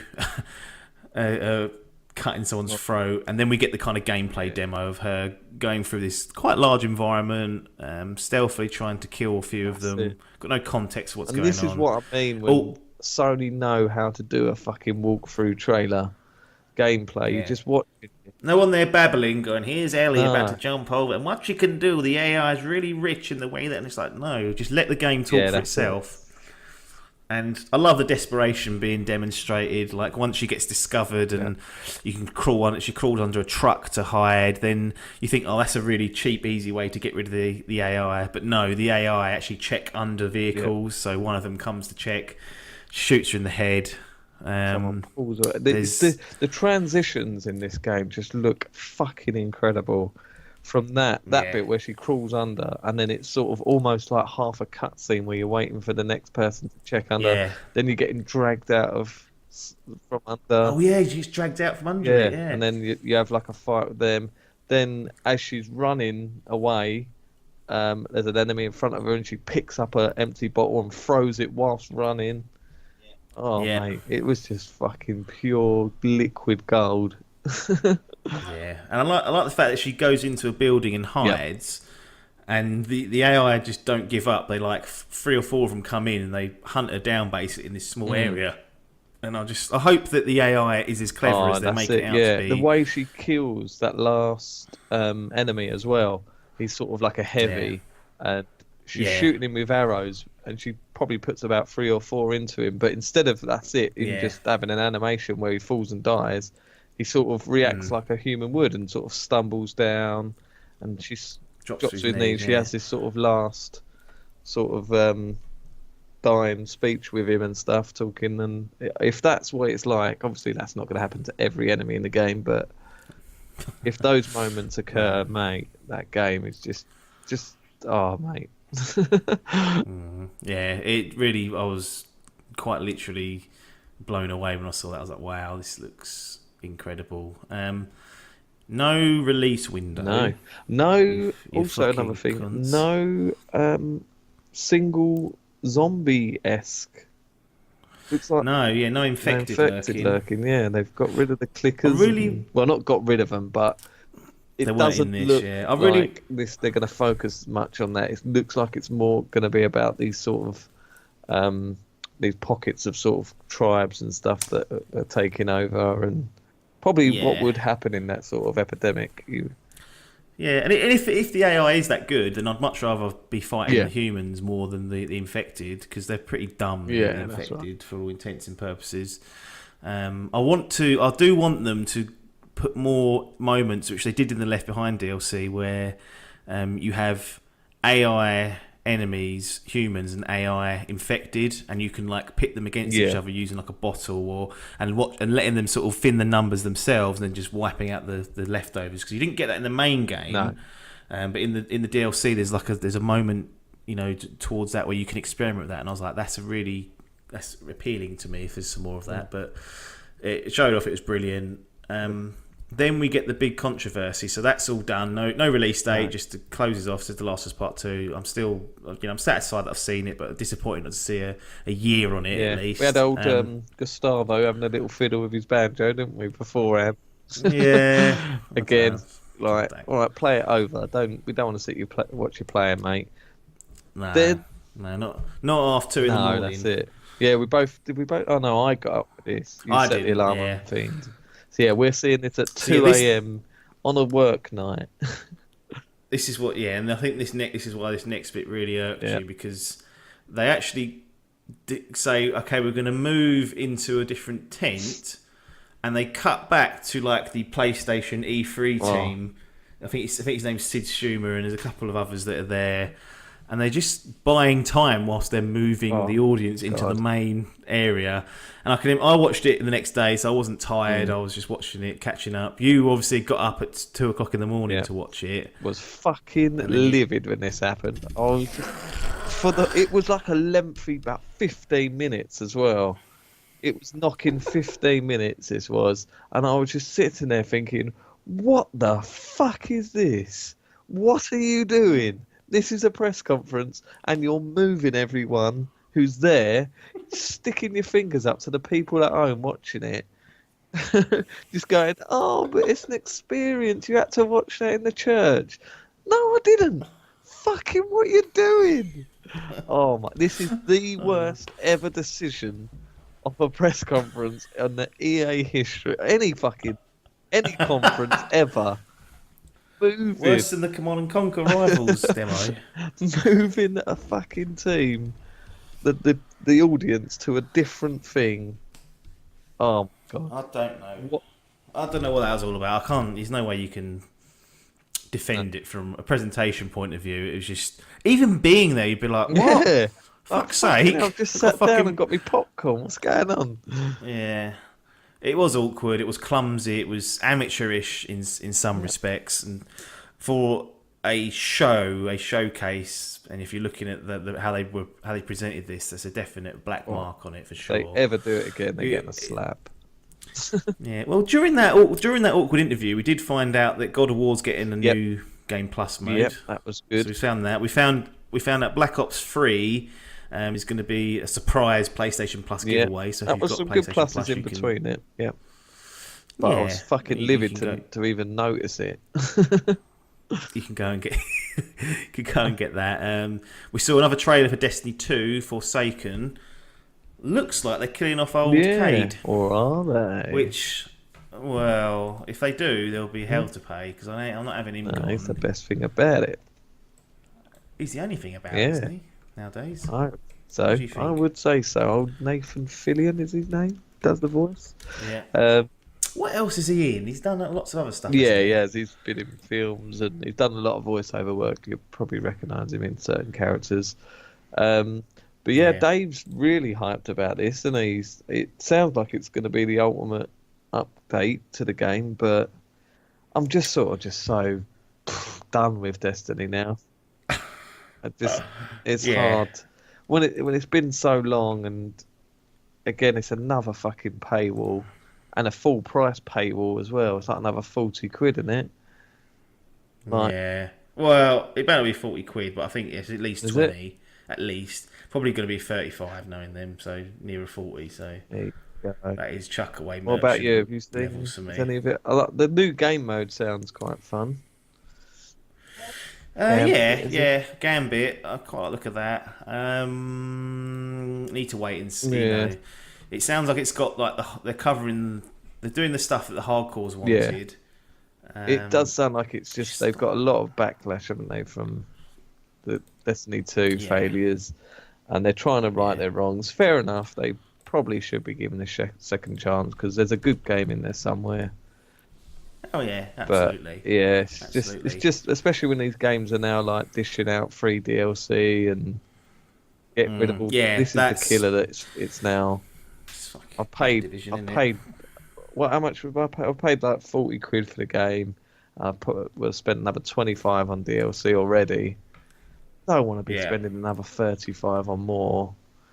It's not. Yeah, does it warrant exactly? More? So give it to us for free. Say you're sorry. We'll play it. Move on. Yeah, quite. Yeah. I think you're quite right to do that. We then get back to the press conference itself. That eventually happens. Sitting there waiting for him to fucking confirm that everyone's sat down. What? All needs to go for a piss, didn't they? So had to wait for that. So weird. But anyway, it cuts to Ghost of Tsushima. Some bloke playing his flute for fucking half hour. Another weird choice. Had to watch that. Yeah.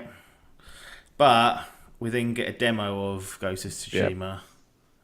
And that looked fucking beautiful. It looked gorgeous, didn't it? Yeah. It looked very witchery, I thought, as well, especially with the horns. The old horse. Yeah, old Roach making an appearance. Oh, Roachy boy. Roach. Yeah. Nah, it's not. But, it looks very good. Combat as well. It looked quite gory as well, didn't it? Like a lot of blood. Oh, yeah, stuff. He cut someone's fucking arm off. He does that. And it looks good. I mean, again, no release date or anything. No, got a question no for window. You. I've seen that the game can PS5. PS5. No. No, Seen the go on. game can be played in full Japanese voiceover with English Oh, I'm in subs. for that. Give me Would you? that. Will you take that over an English sub? English Yeah. voiceover. Get me back to Yakuza Yeah. style. Yeah, I'll do Yeah. that. Yeah, I was thinking of playing Metro in Oh Russian. yeah, that probably would work. Yeah, I kind of quite like those Yeah. options. I like when the option's there Yeah, at they've least. confirmed Sometimes it's it will not. be. So that's definitely a thing. And as it's set in Edo, Unle- Japan, Yeah, unless someone says that the English voice acting's like really good and whatnot, but if I can get more authentic, I'll be yeah. happy with that. Absolutely. But yeah, we see a demo of that. It shows off a bit of the combat and a bit of exploration. It was just so quite a bit of stealth yeah, as a well. lot of stealth. I was just amazed at the sort of color palette that they use. So Yeah. just the clash of colors and stuff. Like you'll be sitting there, it's like quite a sort of stormy environment, but then you'd have all these fucking trees that were blowing sort of pink leaves everywhere, and it was utter gorgeous, mate. Yeah, it did look fantastic. And again, it's just a demo being played or being run. There's no one talking. It's just sit there and enjoy what the game is. Another great looking game there. Then we get a couple of surprises. We get Remedy breaking away from the Microsoft shackles, coming out with Control Quantum Break Redemption Edition. it just looked like Quantum Break. I assumed it was Quantum Break 2. Just with all new it looked quite similar. There was so much. They're keeping with the time skipping thing, haven't they? So there's a lot of that sort of broken particles all over the screen and stuff. And it's obviously made with the same engine, so it has a varied look. But no, completely new game, completely new IP.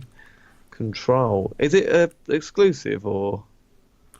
No, I think it'll be multi-plat, but it's just interesting that we're talking about Kingdom Hearts coming over from being on multiple things, and Sony have gone, Remedy now, have that back in your fucking gullet. But they've not been. I'll tell you what, it's Remedy, obviously, Max Payne, fantastic game.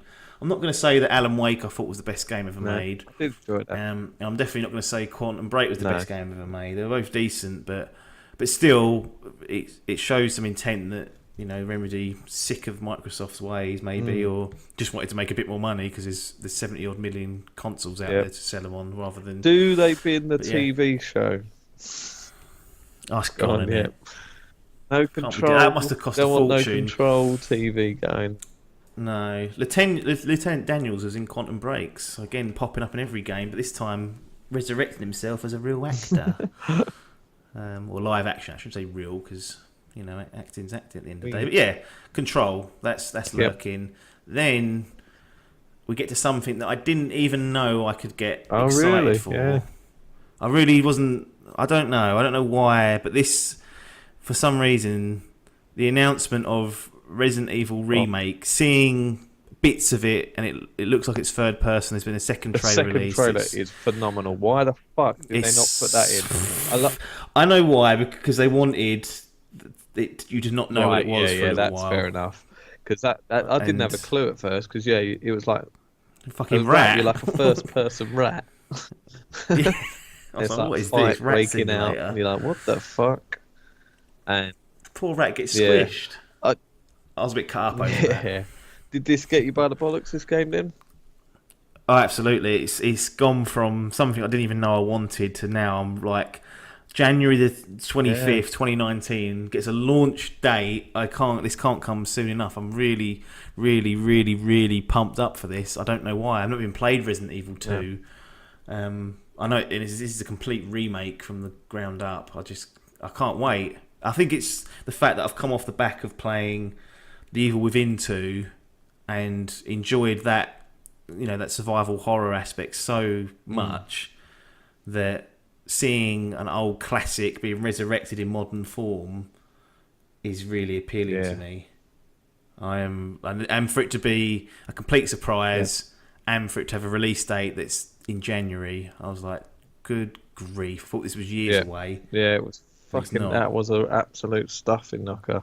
I did like Yeah. that was what I was thinking that we've got the big four that they've been talking about. They need these surprises, and this hit the Yeah. daddy on the head.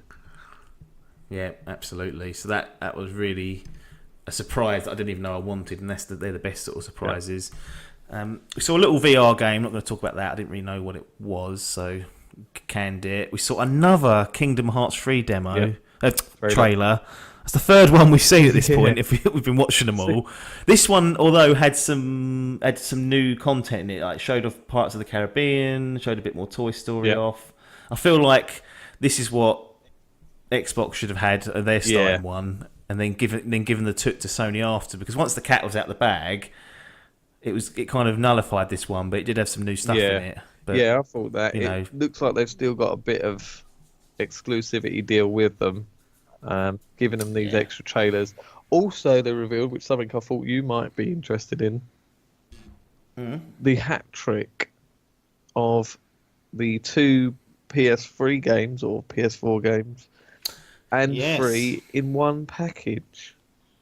Yep, when that gets to a reasonable price, that's the way to do it, I think. Just go straight. Didn't say whether it's on Xbox or not. I didn't know. I think that is a PlayStation only thing. Exclusive. I heard that bloke coming out. See, if you're an Xbox fan, you're like, oh, I can't wait for Kingdom Hearts, and they go, you can play Kingdom Hearts 3, and they go, what about the other two? No, can't catch up. Yeah, that is a weird one. It's all linked, but I suppose it's better to have it than not. But yeah, we saw a little bit of extra content. We saw that there's going to be a package for the first 2 games. I've never played them. Tempted to dive in, but not straight away when it comes it looks out. like it's based on the engine from Final Fantasy 15, and the combat of Final Fantasy 15 took a lot of inspiration from the original Kingdom Hearts games. So I think that would be quite good. But yeah, it's one. They're fucking long games. You should buckle up for those 50-hour jobbies. Oh, fuck. I've seen it on that fucking How Long to Beat. Japanese bad boys, aren't they? They love it. The only thing that puts me off Kingdom Hearts is I'm not really like obsessed with Disney at all. And I'm worried if I'll miss because I'm not that into it. I'll be like, it's Lion King. Whereas like a fan would be like, oh, Simba. That's the trouble. It feels too kiddie as well, doesn't it? Like his sword's a fucking key. So is he a Final Fantasy character? I don't think what is he? No, I think he's just a generic sort of one of them characters, but he's not from any of the games, I don't think. I think he's an original character. And then, you just got fucking Daffy Duck and Donald Duck squeezing your ass at the time. We then get another little reveal, which is a bit of a surprise. Neo 2 is coming at some point. We don't know when. Don't think anyway, but that's announced. So obviously the first one done well enough to warrant a sequel. Still mean to play through that. Yeah, that's one I'd like. I played the demo and enjoyed it, but it's fucking hard. So whether I've got the stones for it is another question. Oh, absolutely. Then we get Kojima Land. No Kojima on stage. No, said he'd be there. Said he's just landed. Fucking 3 hours late. Yeah. At this point, to be fair, once they got past the intermission, it was just like there was no one out on stage. It was just trailer, demo, trailer, demo. So they kind of got their flow going in this part. But Death Stranding, we get kind of a story trailer featuring gameplay as well, if you call walking gameplay. Is this Walking Simulator Postman Pat edition?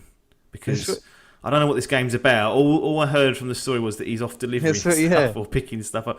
Oh, we're just going to be wandering around wastelands back and forth, avoiding ghosts in the sky and building a base. I'm concerned a little bit. I don't know what this is. The only thing that gave me hope was one of these packages turned into a gun. I saw that and I was like, right, start shooting, but he didn't.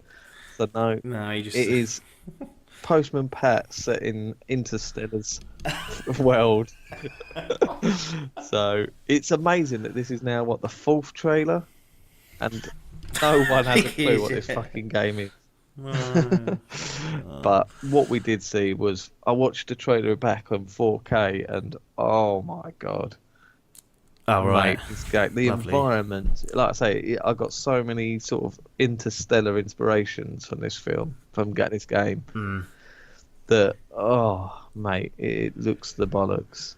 And I just Yeah. want to know more. Like it's just so weird, and I don't know anything, but it's just so gripping. It makes you just want to. I just want to know everything. Yeah, I know so little. he's been doing some interviews on the various stages, so there may be some information that's come out during those that talk us through how the game actually works. Because they showed a bit of it, and it looks like there's a bit of stealth, and then he gets caught. I'm assuming it's a game over or a reset or whatever. Yeah, But there's lots of cryptic stuff in there still. I'm sure there's stuff in these trailers that we're just not seeing because we haven't got the intellect to work out what it means. But still very light touch on what the game is, and looking forward to seeing more. I didn't think it was as strong as Ghosts or The Last of Us because it was sort of halfway between a trailer and gameplay, but then the actual gameplay was him wandering around with stuff on his back. So I was a little bit clueless on that. Then they kick into Spider-Man. Looks incredible, but didn't need to see any more of it. If I'm this honest. was the annoying thing about it. That should have been Yeah, first. it should have been. Yeah, get it done. Last of Us last. Yeah, Imagine closing on that bombshell. exactly. Yeah, this is. All that heartache of them intermitting, you'd have forgotten and gone to bed riled on. Exactly. That's what they should have done. But They wet squibbed it with Spider-Man because we've seen lots of it out already. a couple of months anyway, so I don't want to see any more. And it was probably the longest trailer out of all of them. They give us start off with a cutscene. Lots of villains we saw. Lots of villains. Yeah, I didn't know if there was going to be any in it, to be honest. I thought it might be just like Mr. Negative, but there was a handful showing I think they've confirmed the what they called the Sinister Six. So 6 villains, but it's changed over the years, so no one knows who this mystery 6th person is. But yeah, it was a big old group of villains, all from the comics. I'm quite a big Spider-Man comic fan, so I'm so hyped for this game. There's a few. I've seen a few gameplay demos as well.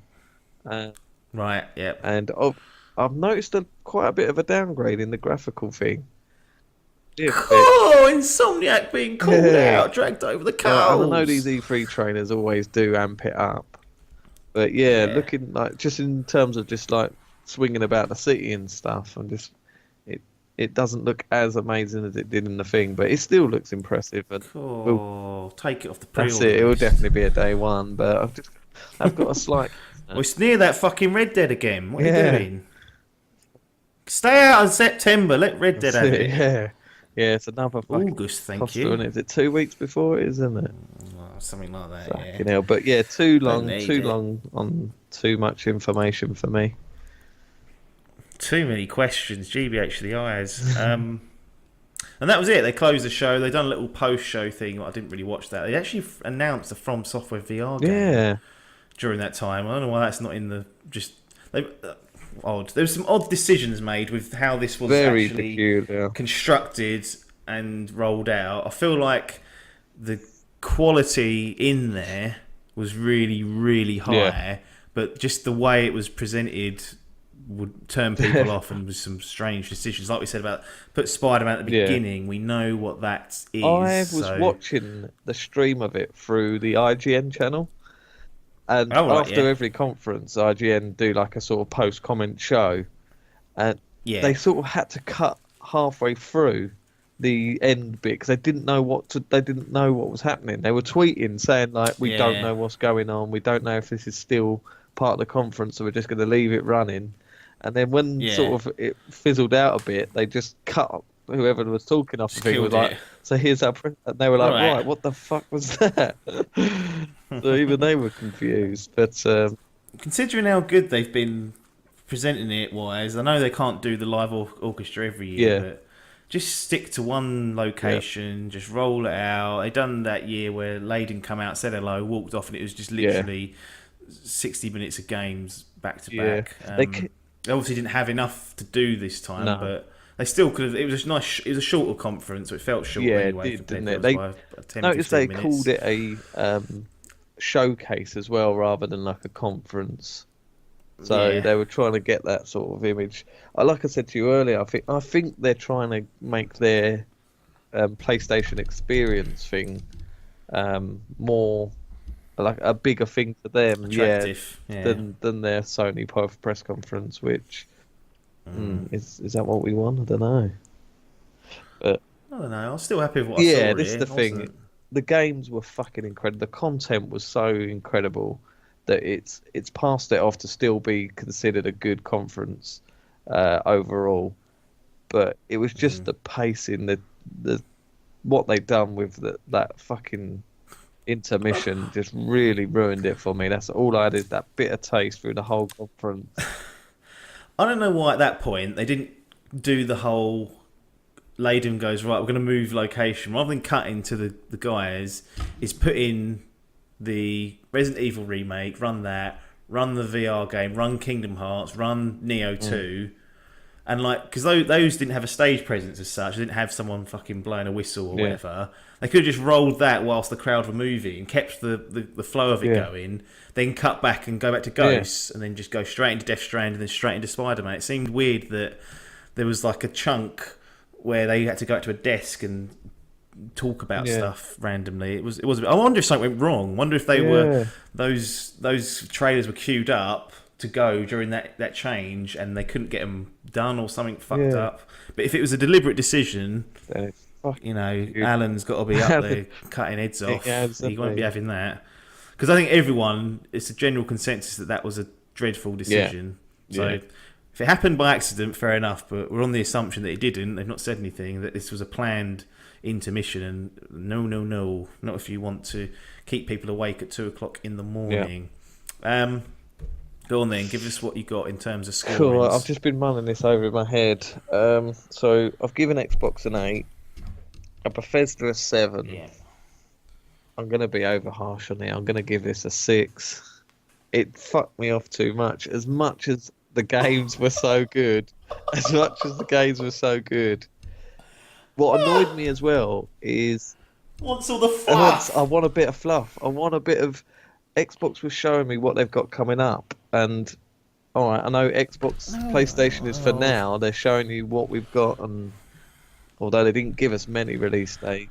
No, they're not now. It was coming up also. Just had something to show. I wanted them to at least say, "Yep, we're working on next gen hardware." I know, again, they don't need to because we know it's coming, but I want confirmation. I just want you to tell me it's coming.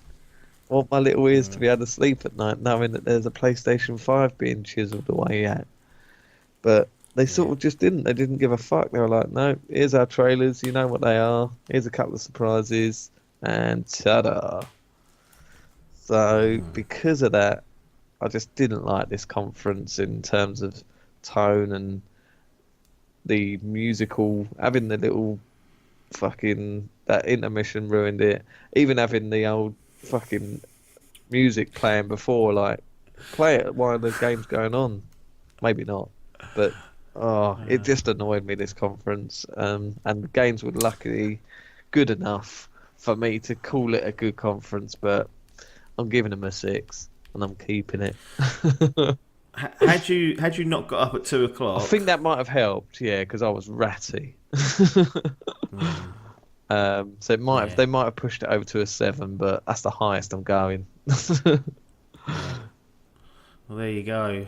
Sony and Leyden really kicked shit out of poor little fuckers. What are you saying? Yeah, well... Like I said, I think the quality of what was there was just... It was really high. They ticked nearly all the boxes. Like, we kind of got a surprise release date for something I didn't even know I wanted in Resident 2 remake. Third party, so whatever. The gameplay demos they showed... I'd say they showed 3.5. I don't know what Death Stranding was. That counts, but I'd say it's 3.5 they showed. I just love, the ordering was muddled. The actual show was a bit muddled, but they still showed the gameplay demos, and that's for me what it's all about. Because, like I said, with the trailers, we can all, like we said, I've seen Agony looking 10 out of 10 in those trailers. So when you get eyes on the game, it's kind of special, especially for the first time for these 3.5 titles that are there, and that to me goes a long way. Alongside the fact that the 4 pillars exclusives as well. So you're talking about a Sony conference. They're focused on their games. Golden in quality. Disaster from an actual show perspective. Weird ordering. But for me, it's all about the games and the surprises. 8 out of 10. Oh. Shorter as well than then fucking Phil offered. That was a thing, yeah. If that was another half hour long, I would have turned it off and gone to bed. Well, some people did turn it off during that intermission. Oh, really? Yeah, I was watching an analysis, and a lot of people they binned it, and yeah, I mean, as much as I like the show to be good, if you just show me, if eventually you get to, all right, if that was 3 hours long, no, but the fact that it was shorter, I kind of let them off, and as much as I liked Xbox's one, it had some great third party stuff there. There was nothing still other than fuck. What I don't know. I don't even know what surprised me. That I was. In Xbox's one, I just cannot. The exclusive, taking the exclusives, that was quite big. But yeah, I suppose nothing really there that. Play all that on my PlayStation. Devil May Cry 5, yeah. I suppose the two big ones was Halo and what's it called, but we knew they were coming, and and Halo wasn't anything to me.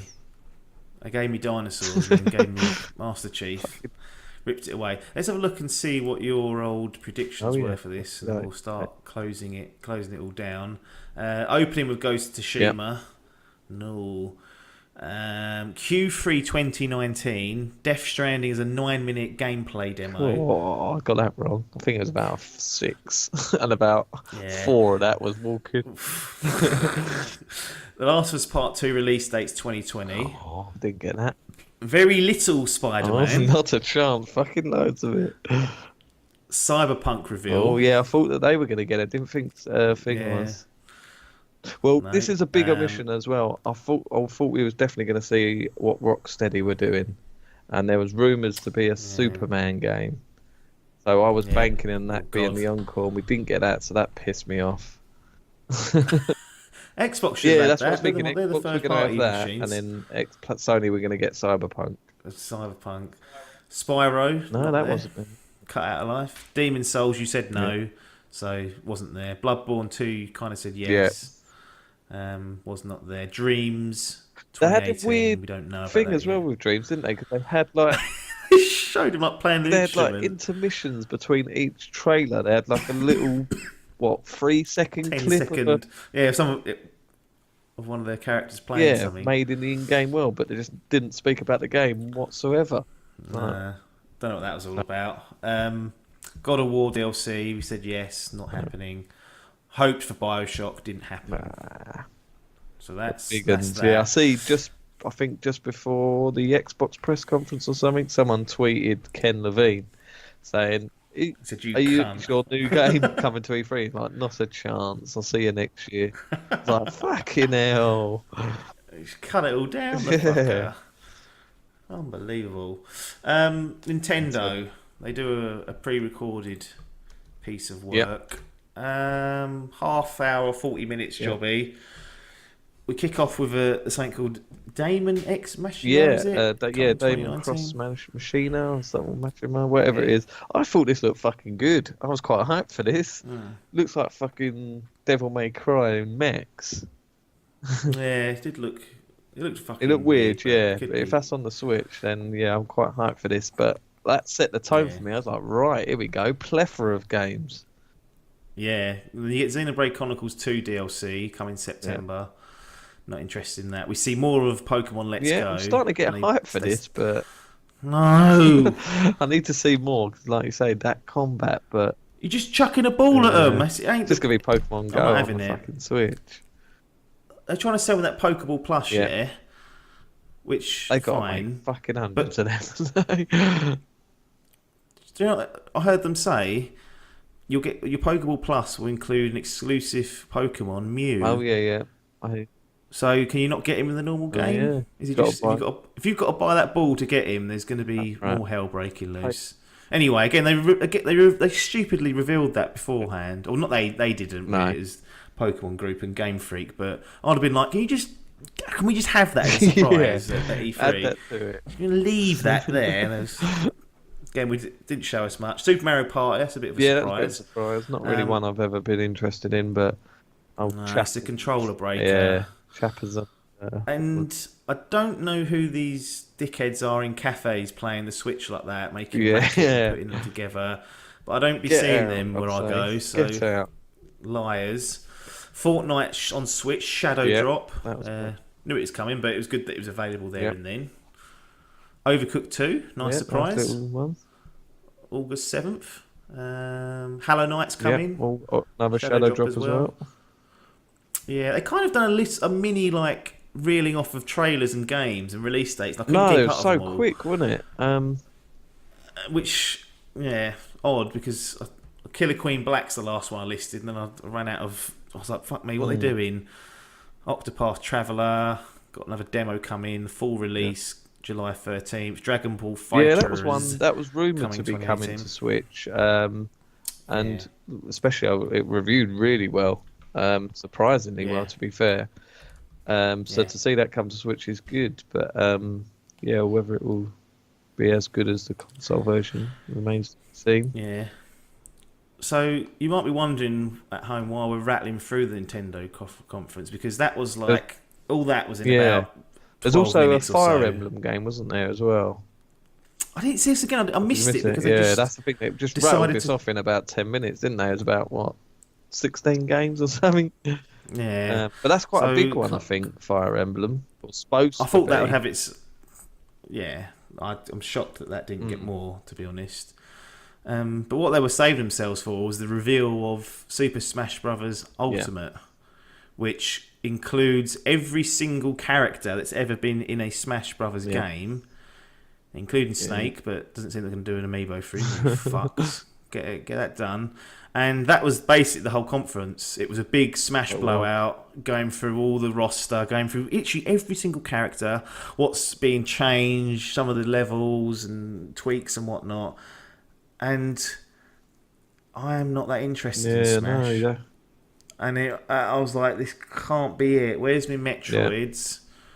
Where's that gone? Where's my Yoshis? Where's that gone? But no, it was Smash until the end. And they blew it out properly. So if you're a Smash fan, this is like 10 out of 10 territory in terms of what you saw. But for the likes of myself, and it sounds like Mr. Adkins... Well, it did get me hyped. No, I was quite hyped for the thing. I'm quite a big... I've only played a few of the... Smash games, but this one has got me hyped. So I was, it is in the plus side for me, but I think the conference other than Smash was fucking diabolical.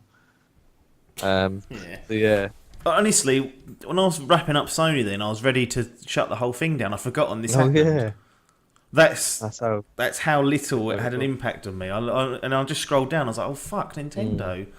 I completely forgot about them. I didn't think it was.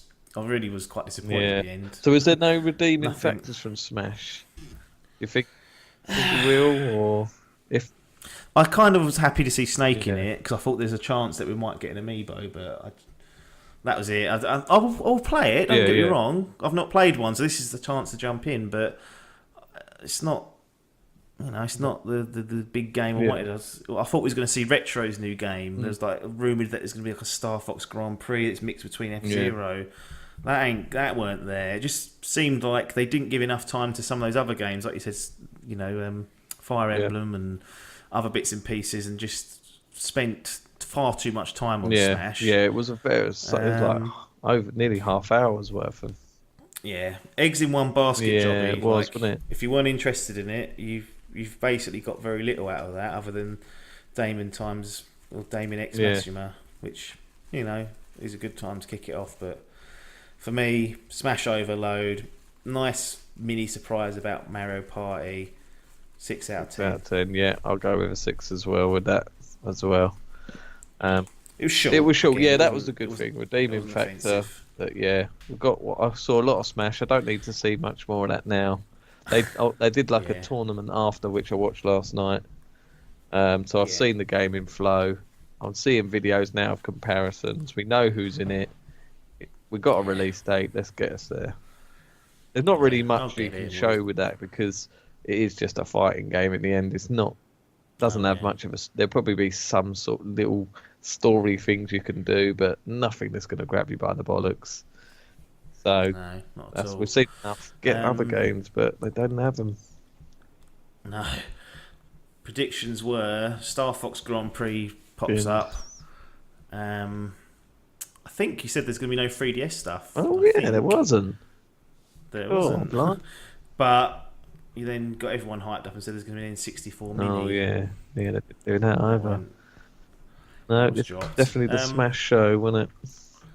Yeah, absolutely. I'll do a quick. The PC Gamer Show and Devolver Digital did Yeah, I didn't watch showcases or any of conferences them, as well. so No, I've watched them, and there was some half decent stuff in it. The PC Gamer Show just a little bit. It's like they do a lot of trailer, talk to the dev, trailer, talk to the right. dev, and not. But sort of in a best of the rest section, I wanted to highlight Maneater. Yes. That was debuted there. It's the spiritual successor to Jaws Yes. Unleashed, which I've been waiting since fucking how long I've been waiting for that? 15 years. I'm all over this. Even it looks bad. It probably will be bad, but just being able to be a shark is what I want. RPG elements they're saying as well. I see him You jumping can up upgrade him. into the sand and eating people. Yeah. Day one daddy for me. One criticism is that you're a bull shark. Yeah. You can't. I would like to have to choose between like a tiger shark, great white, having like 3 or 4 of Different them. classes. Yeah, absolutely. Because all I've been dealing with is hungry sharks for the last sort of decade. I mean, that's all I've had in the way of shark stuff. So, get me that. Get me a Jaws tie-in, DLC drop. Devolver put on a very weird conference again, funny in some places, but a bit of a tongue-in-cheek one. But they did show a demo of My Friend Pedro, which looks so it looks fucking wicked, cool. doesn't it? Yeah, that looks really cool, and interested to see more about that. So that was sort of a best of the rest. Stuff that was AWOL, Rockstar, not surprising in hindsight. Rocksteady, Square Enix Avengers game. Hello. There's money on the table there. Quick, you lose that Infinity War money. That's all gone on the table. Don't know what's going on there. Metroid Prime 4. Yeah. Was a bit of an AWOL. Anything from you other than obviously we spoke about Splinter Cell being the another big one for me was Final Fantasy VII remake. They just dropped a bollock on that. We forgot to mention that in the square. There were people going mental about that. I'm so surprised that was left out. That is in trouble. It must be. To not appear now for God knows how long. Mate, they dropped the bollock. That bollock is Sony down to a 5. I reckon. Oh God, yeah, that was. That was a lot of people were banking on that. Yeah, I thought that was a dead set. Especially with Square Enix having their own conference, I thought if it's not in Square's, it's going to be in Sony's. But I reckon that lady went, let's have a look at that. Then we'll get that on. And then Square was like, honestly, you do not want to see this. No, I'm surprised. Yeah, I don't know why that wasn't there. Maybe a Dead Space and a Skate or 2. I thought we were going to get. There's been a lot of rumours and servers switched on that have obviously amounted to nothing. Absolute bollocks again. There was another one, but I've just forgotten it. Mortal Kombat, that was it. People thought Mortal Kombat 11 was going to come, but no, cut out of life, and that's another WB. So what the fuck are them boys doing? Don't know what they're playing at. Sick pups. I'm now going to ask you for your favourite E3 moment. This can be anything you want. It can be trailer, it can be a demo, it can be whatever. Something that's happened during the conferences. Your favourite one moment, whether it's a game being revealed, an announcement, whatever it could be, you get to choose. It's got to be a toss-up. Probably going to go with the Bethesda Skyrim advert. That was that's probably a highlight for me. I thought that was fucking hilarious. Cyberpunk bumped off for that. Fuck the games. I don't give a shit about fucking Last of Us 2. All I want is comedy trailers. I'm gonna go with that. Best moment of. Alexa Skyrim version. Oh dear. What about you? It's Got to be that bloke that was tall, wasn't it? that was unbearable. That was damaging me. That was, and that was a funny moment. But to bring some sort of sanity back to it, it's a toss up between Resi 2 and the Last of Us demo. I think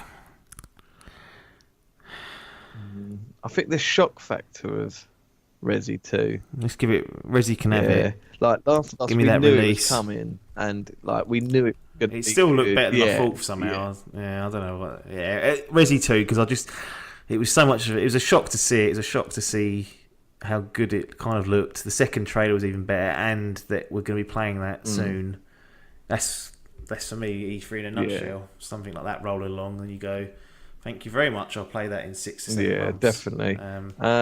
The Last of Us will have its time, I think, in a future conference. Definitely. Gears 5 notable as well, I think. Just the change. I'm just going to stick that out there, just because of how good it looked and the sort of changes they've made with it, just in terms of character. They've taken a bold step. So you like that change? Yeah, I like that they've changed it to her. Do they make the third one about the what was the other? I forget the black chap. What's his name? No. Felix? No. JD. No. What's his name? That's just his son, isn't it? JD Phoenix. What was the other one? Hold on. Honestly, mate, I've got no. This is what I mean. That's the story, trouble. Yeah. They've slaughtered it. Here we go. Let me get there. Nope, still can't find it. Dale boy, that's it. Dale, that's it. Yeah, there we go. So if we'll find out about old young Dale. No, we won't. We'll bin that fucking franchise. He's getting killed in 5. She's turning on him and slaughtering him, and then you have to go and play Marcus to go and take it down. That's my prediction. I reckon they'll make you right. Right, that's E3 done. Done dusty. Going into 3 hours. That's the longest. We might have to split this into 2, I reckon.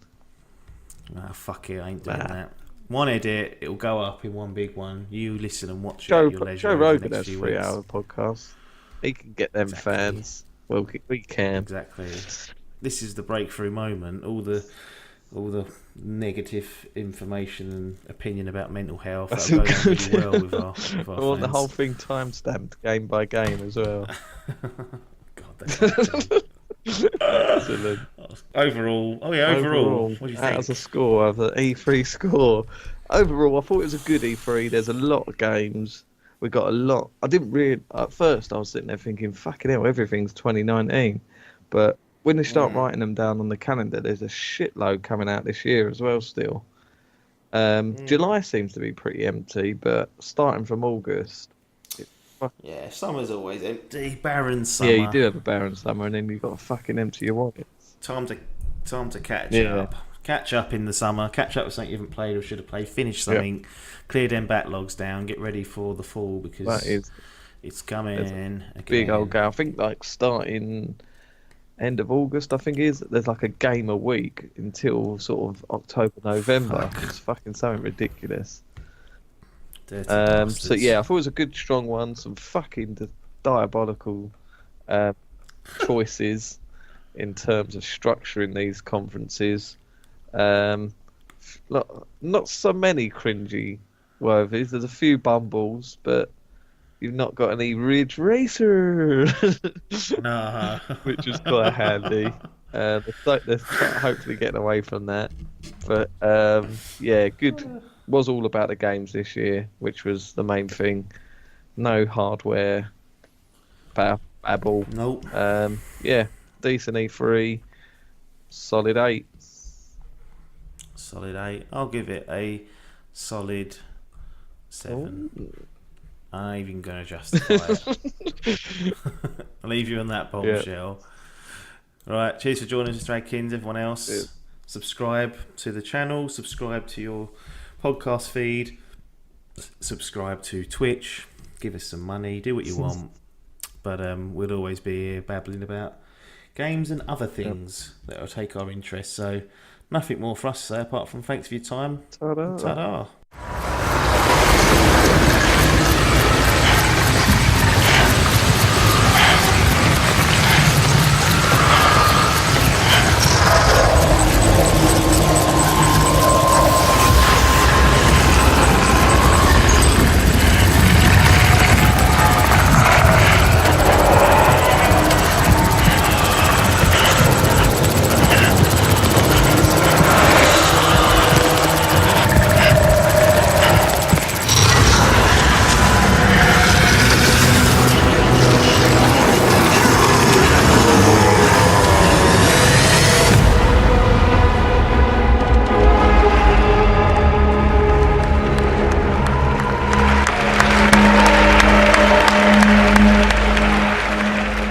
A cryptobite a day keeps the time fall away.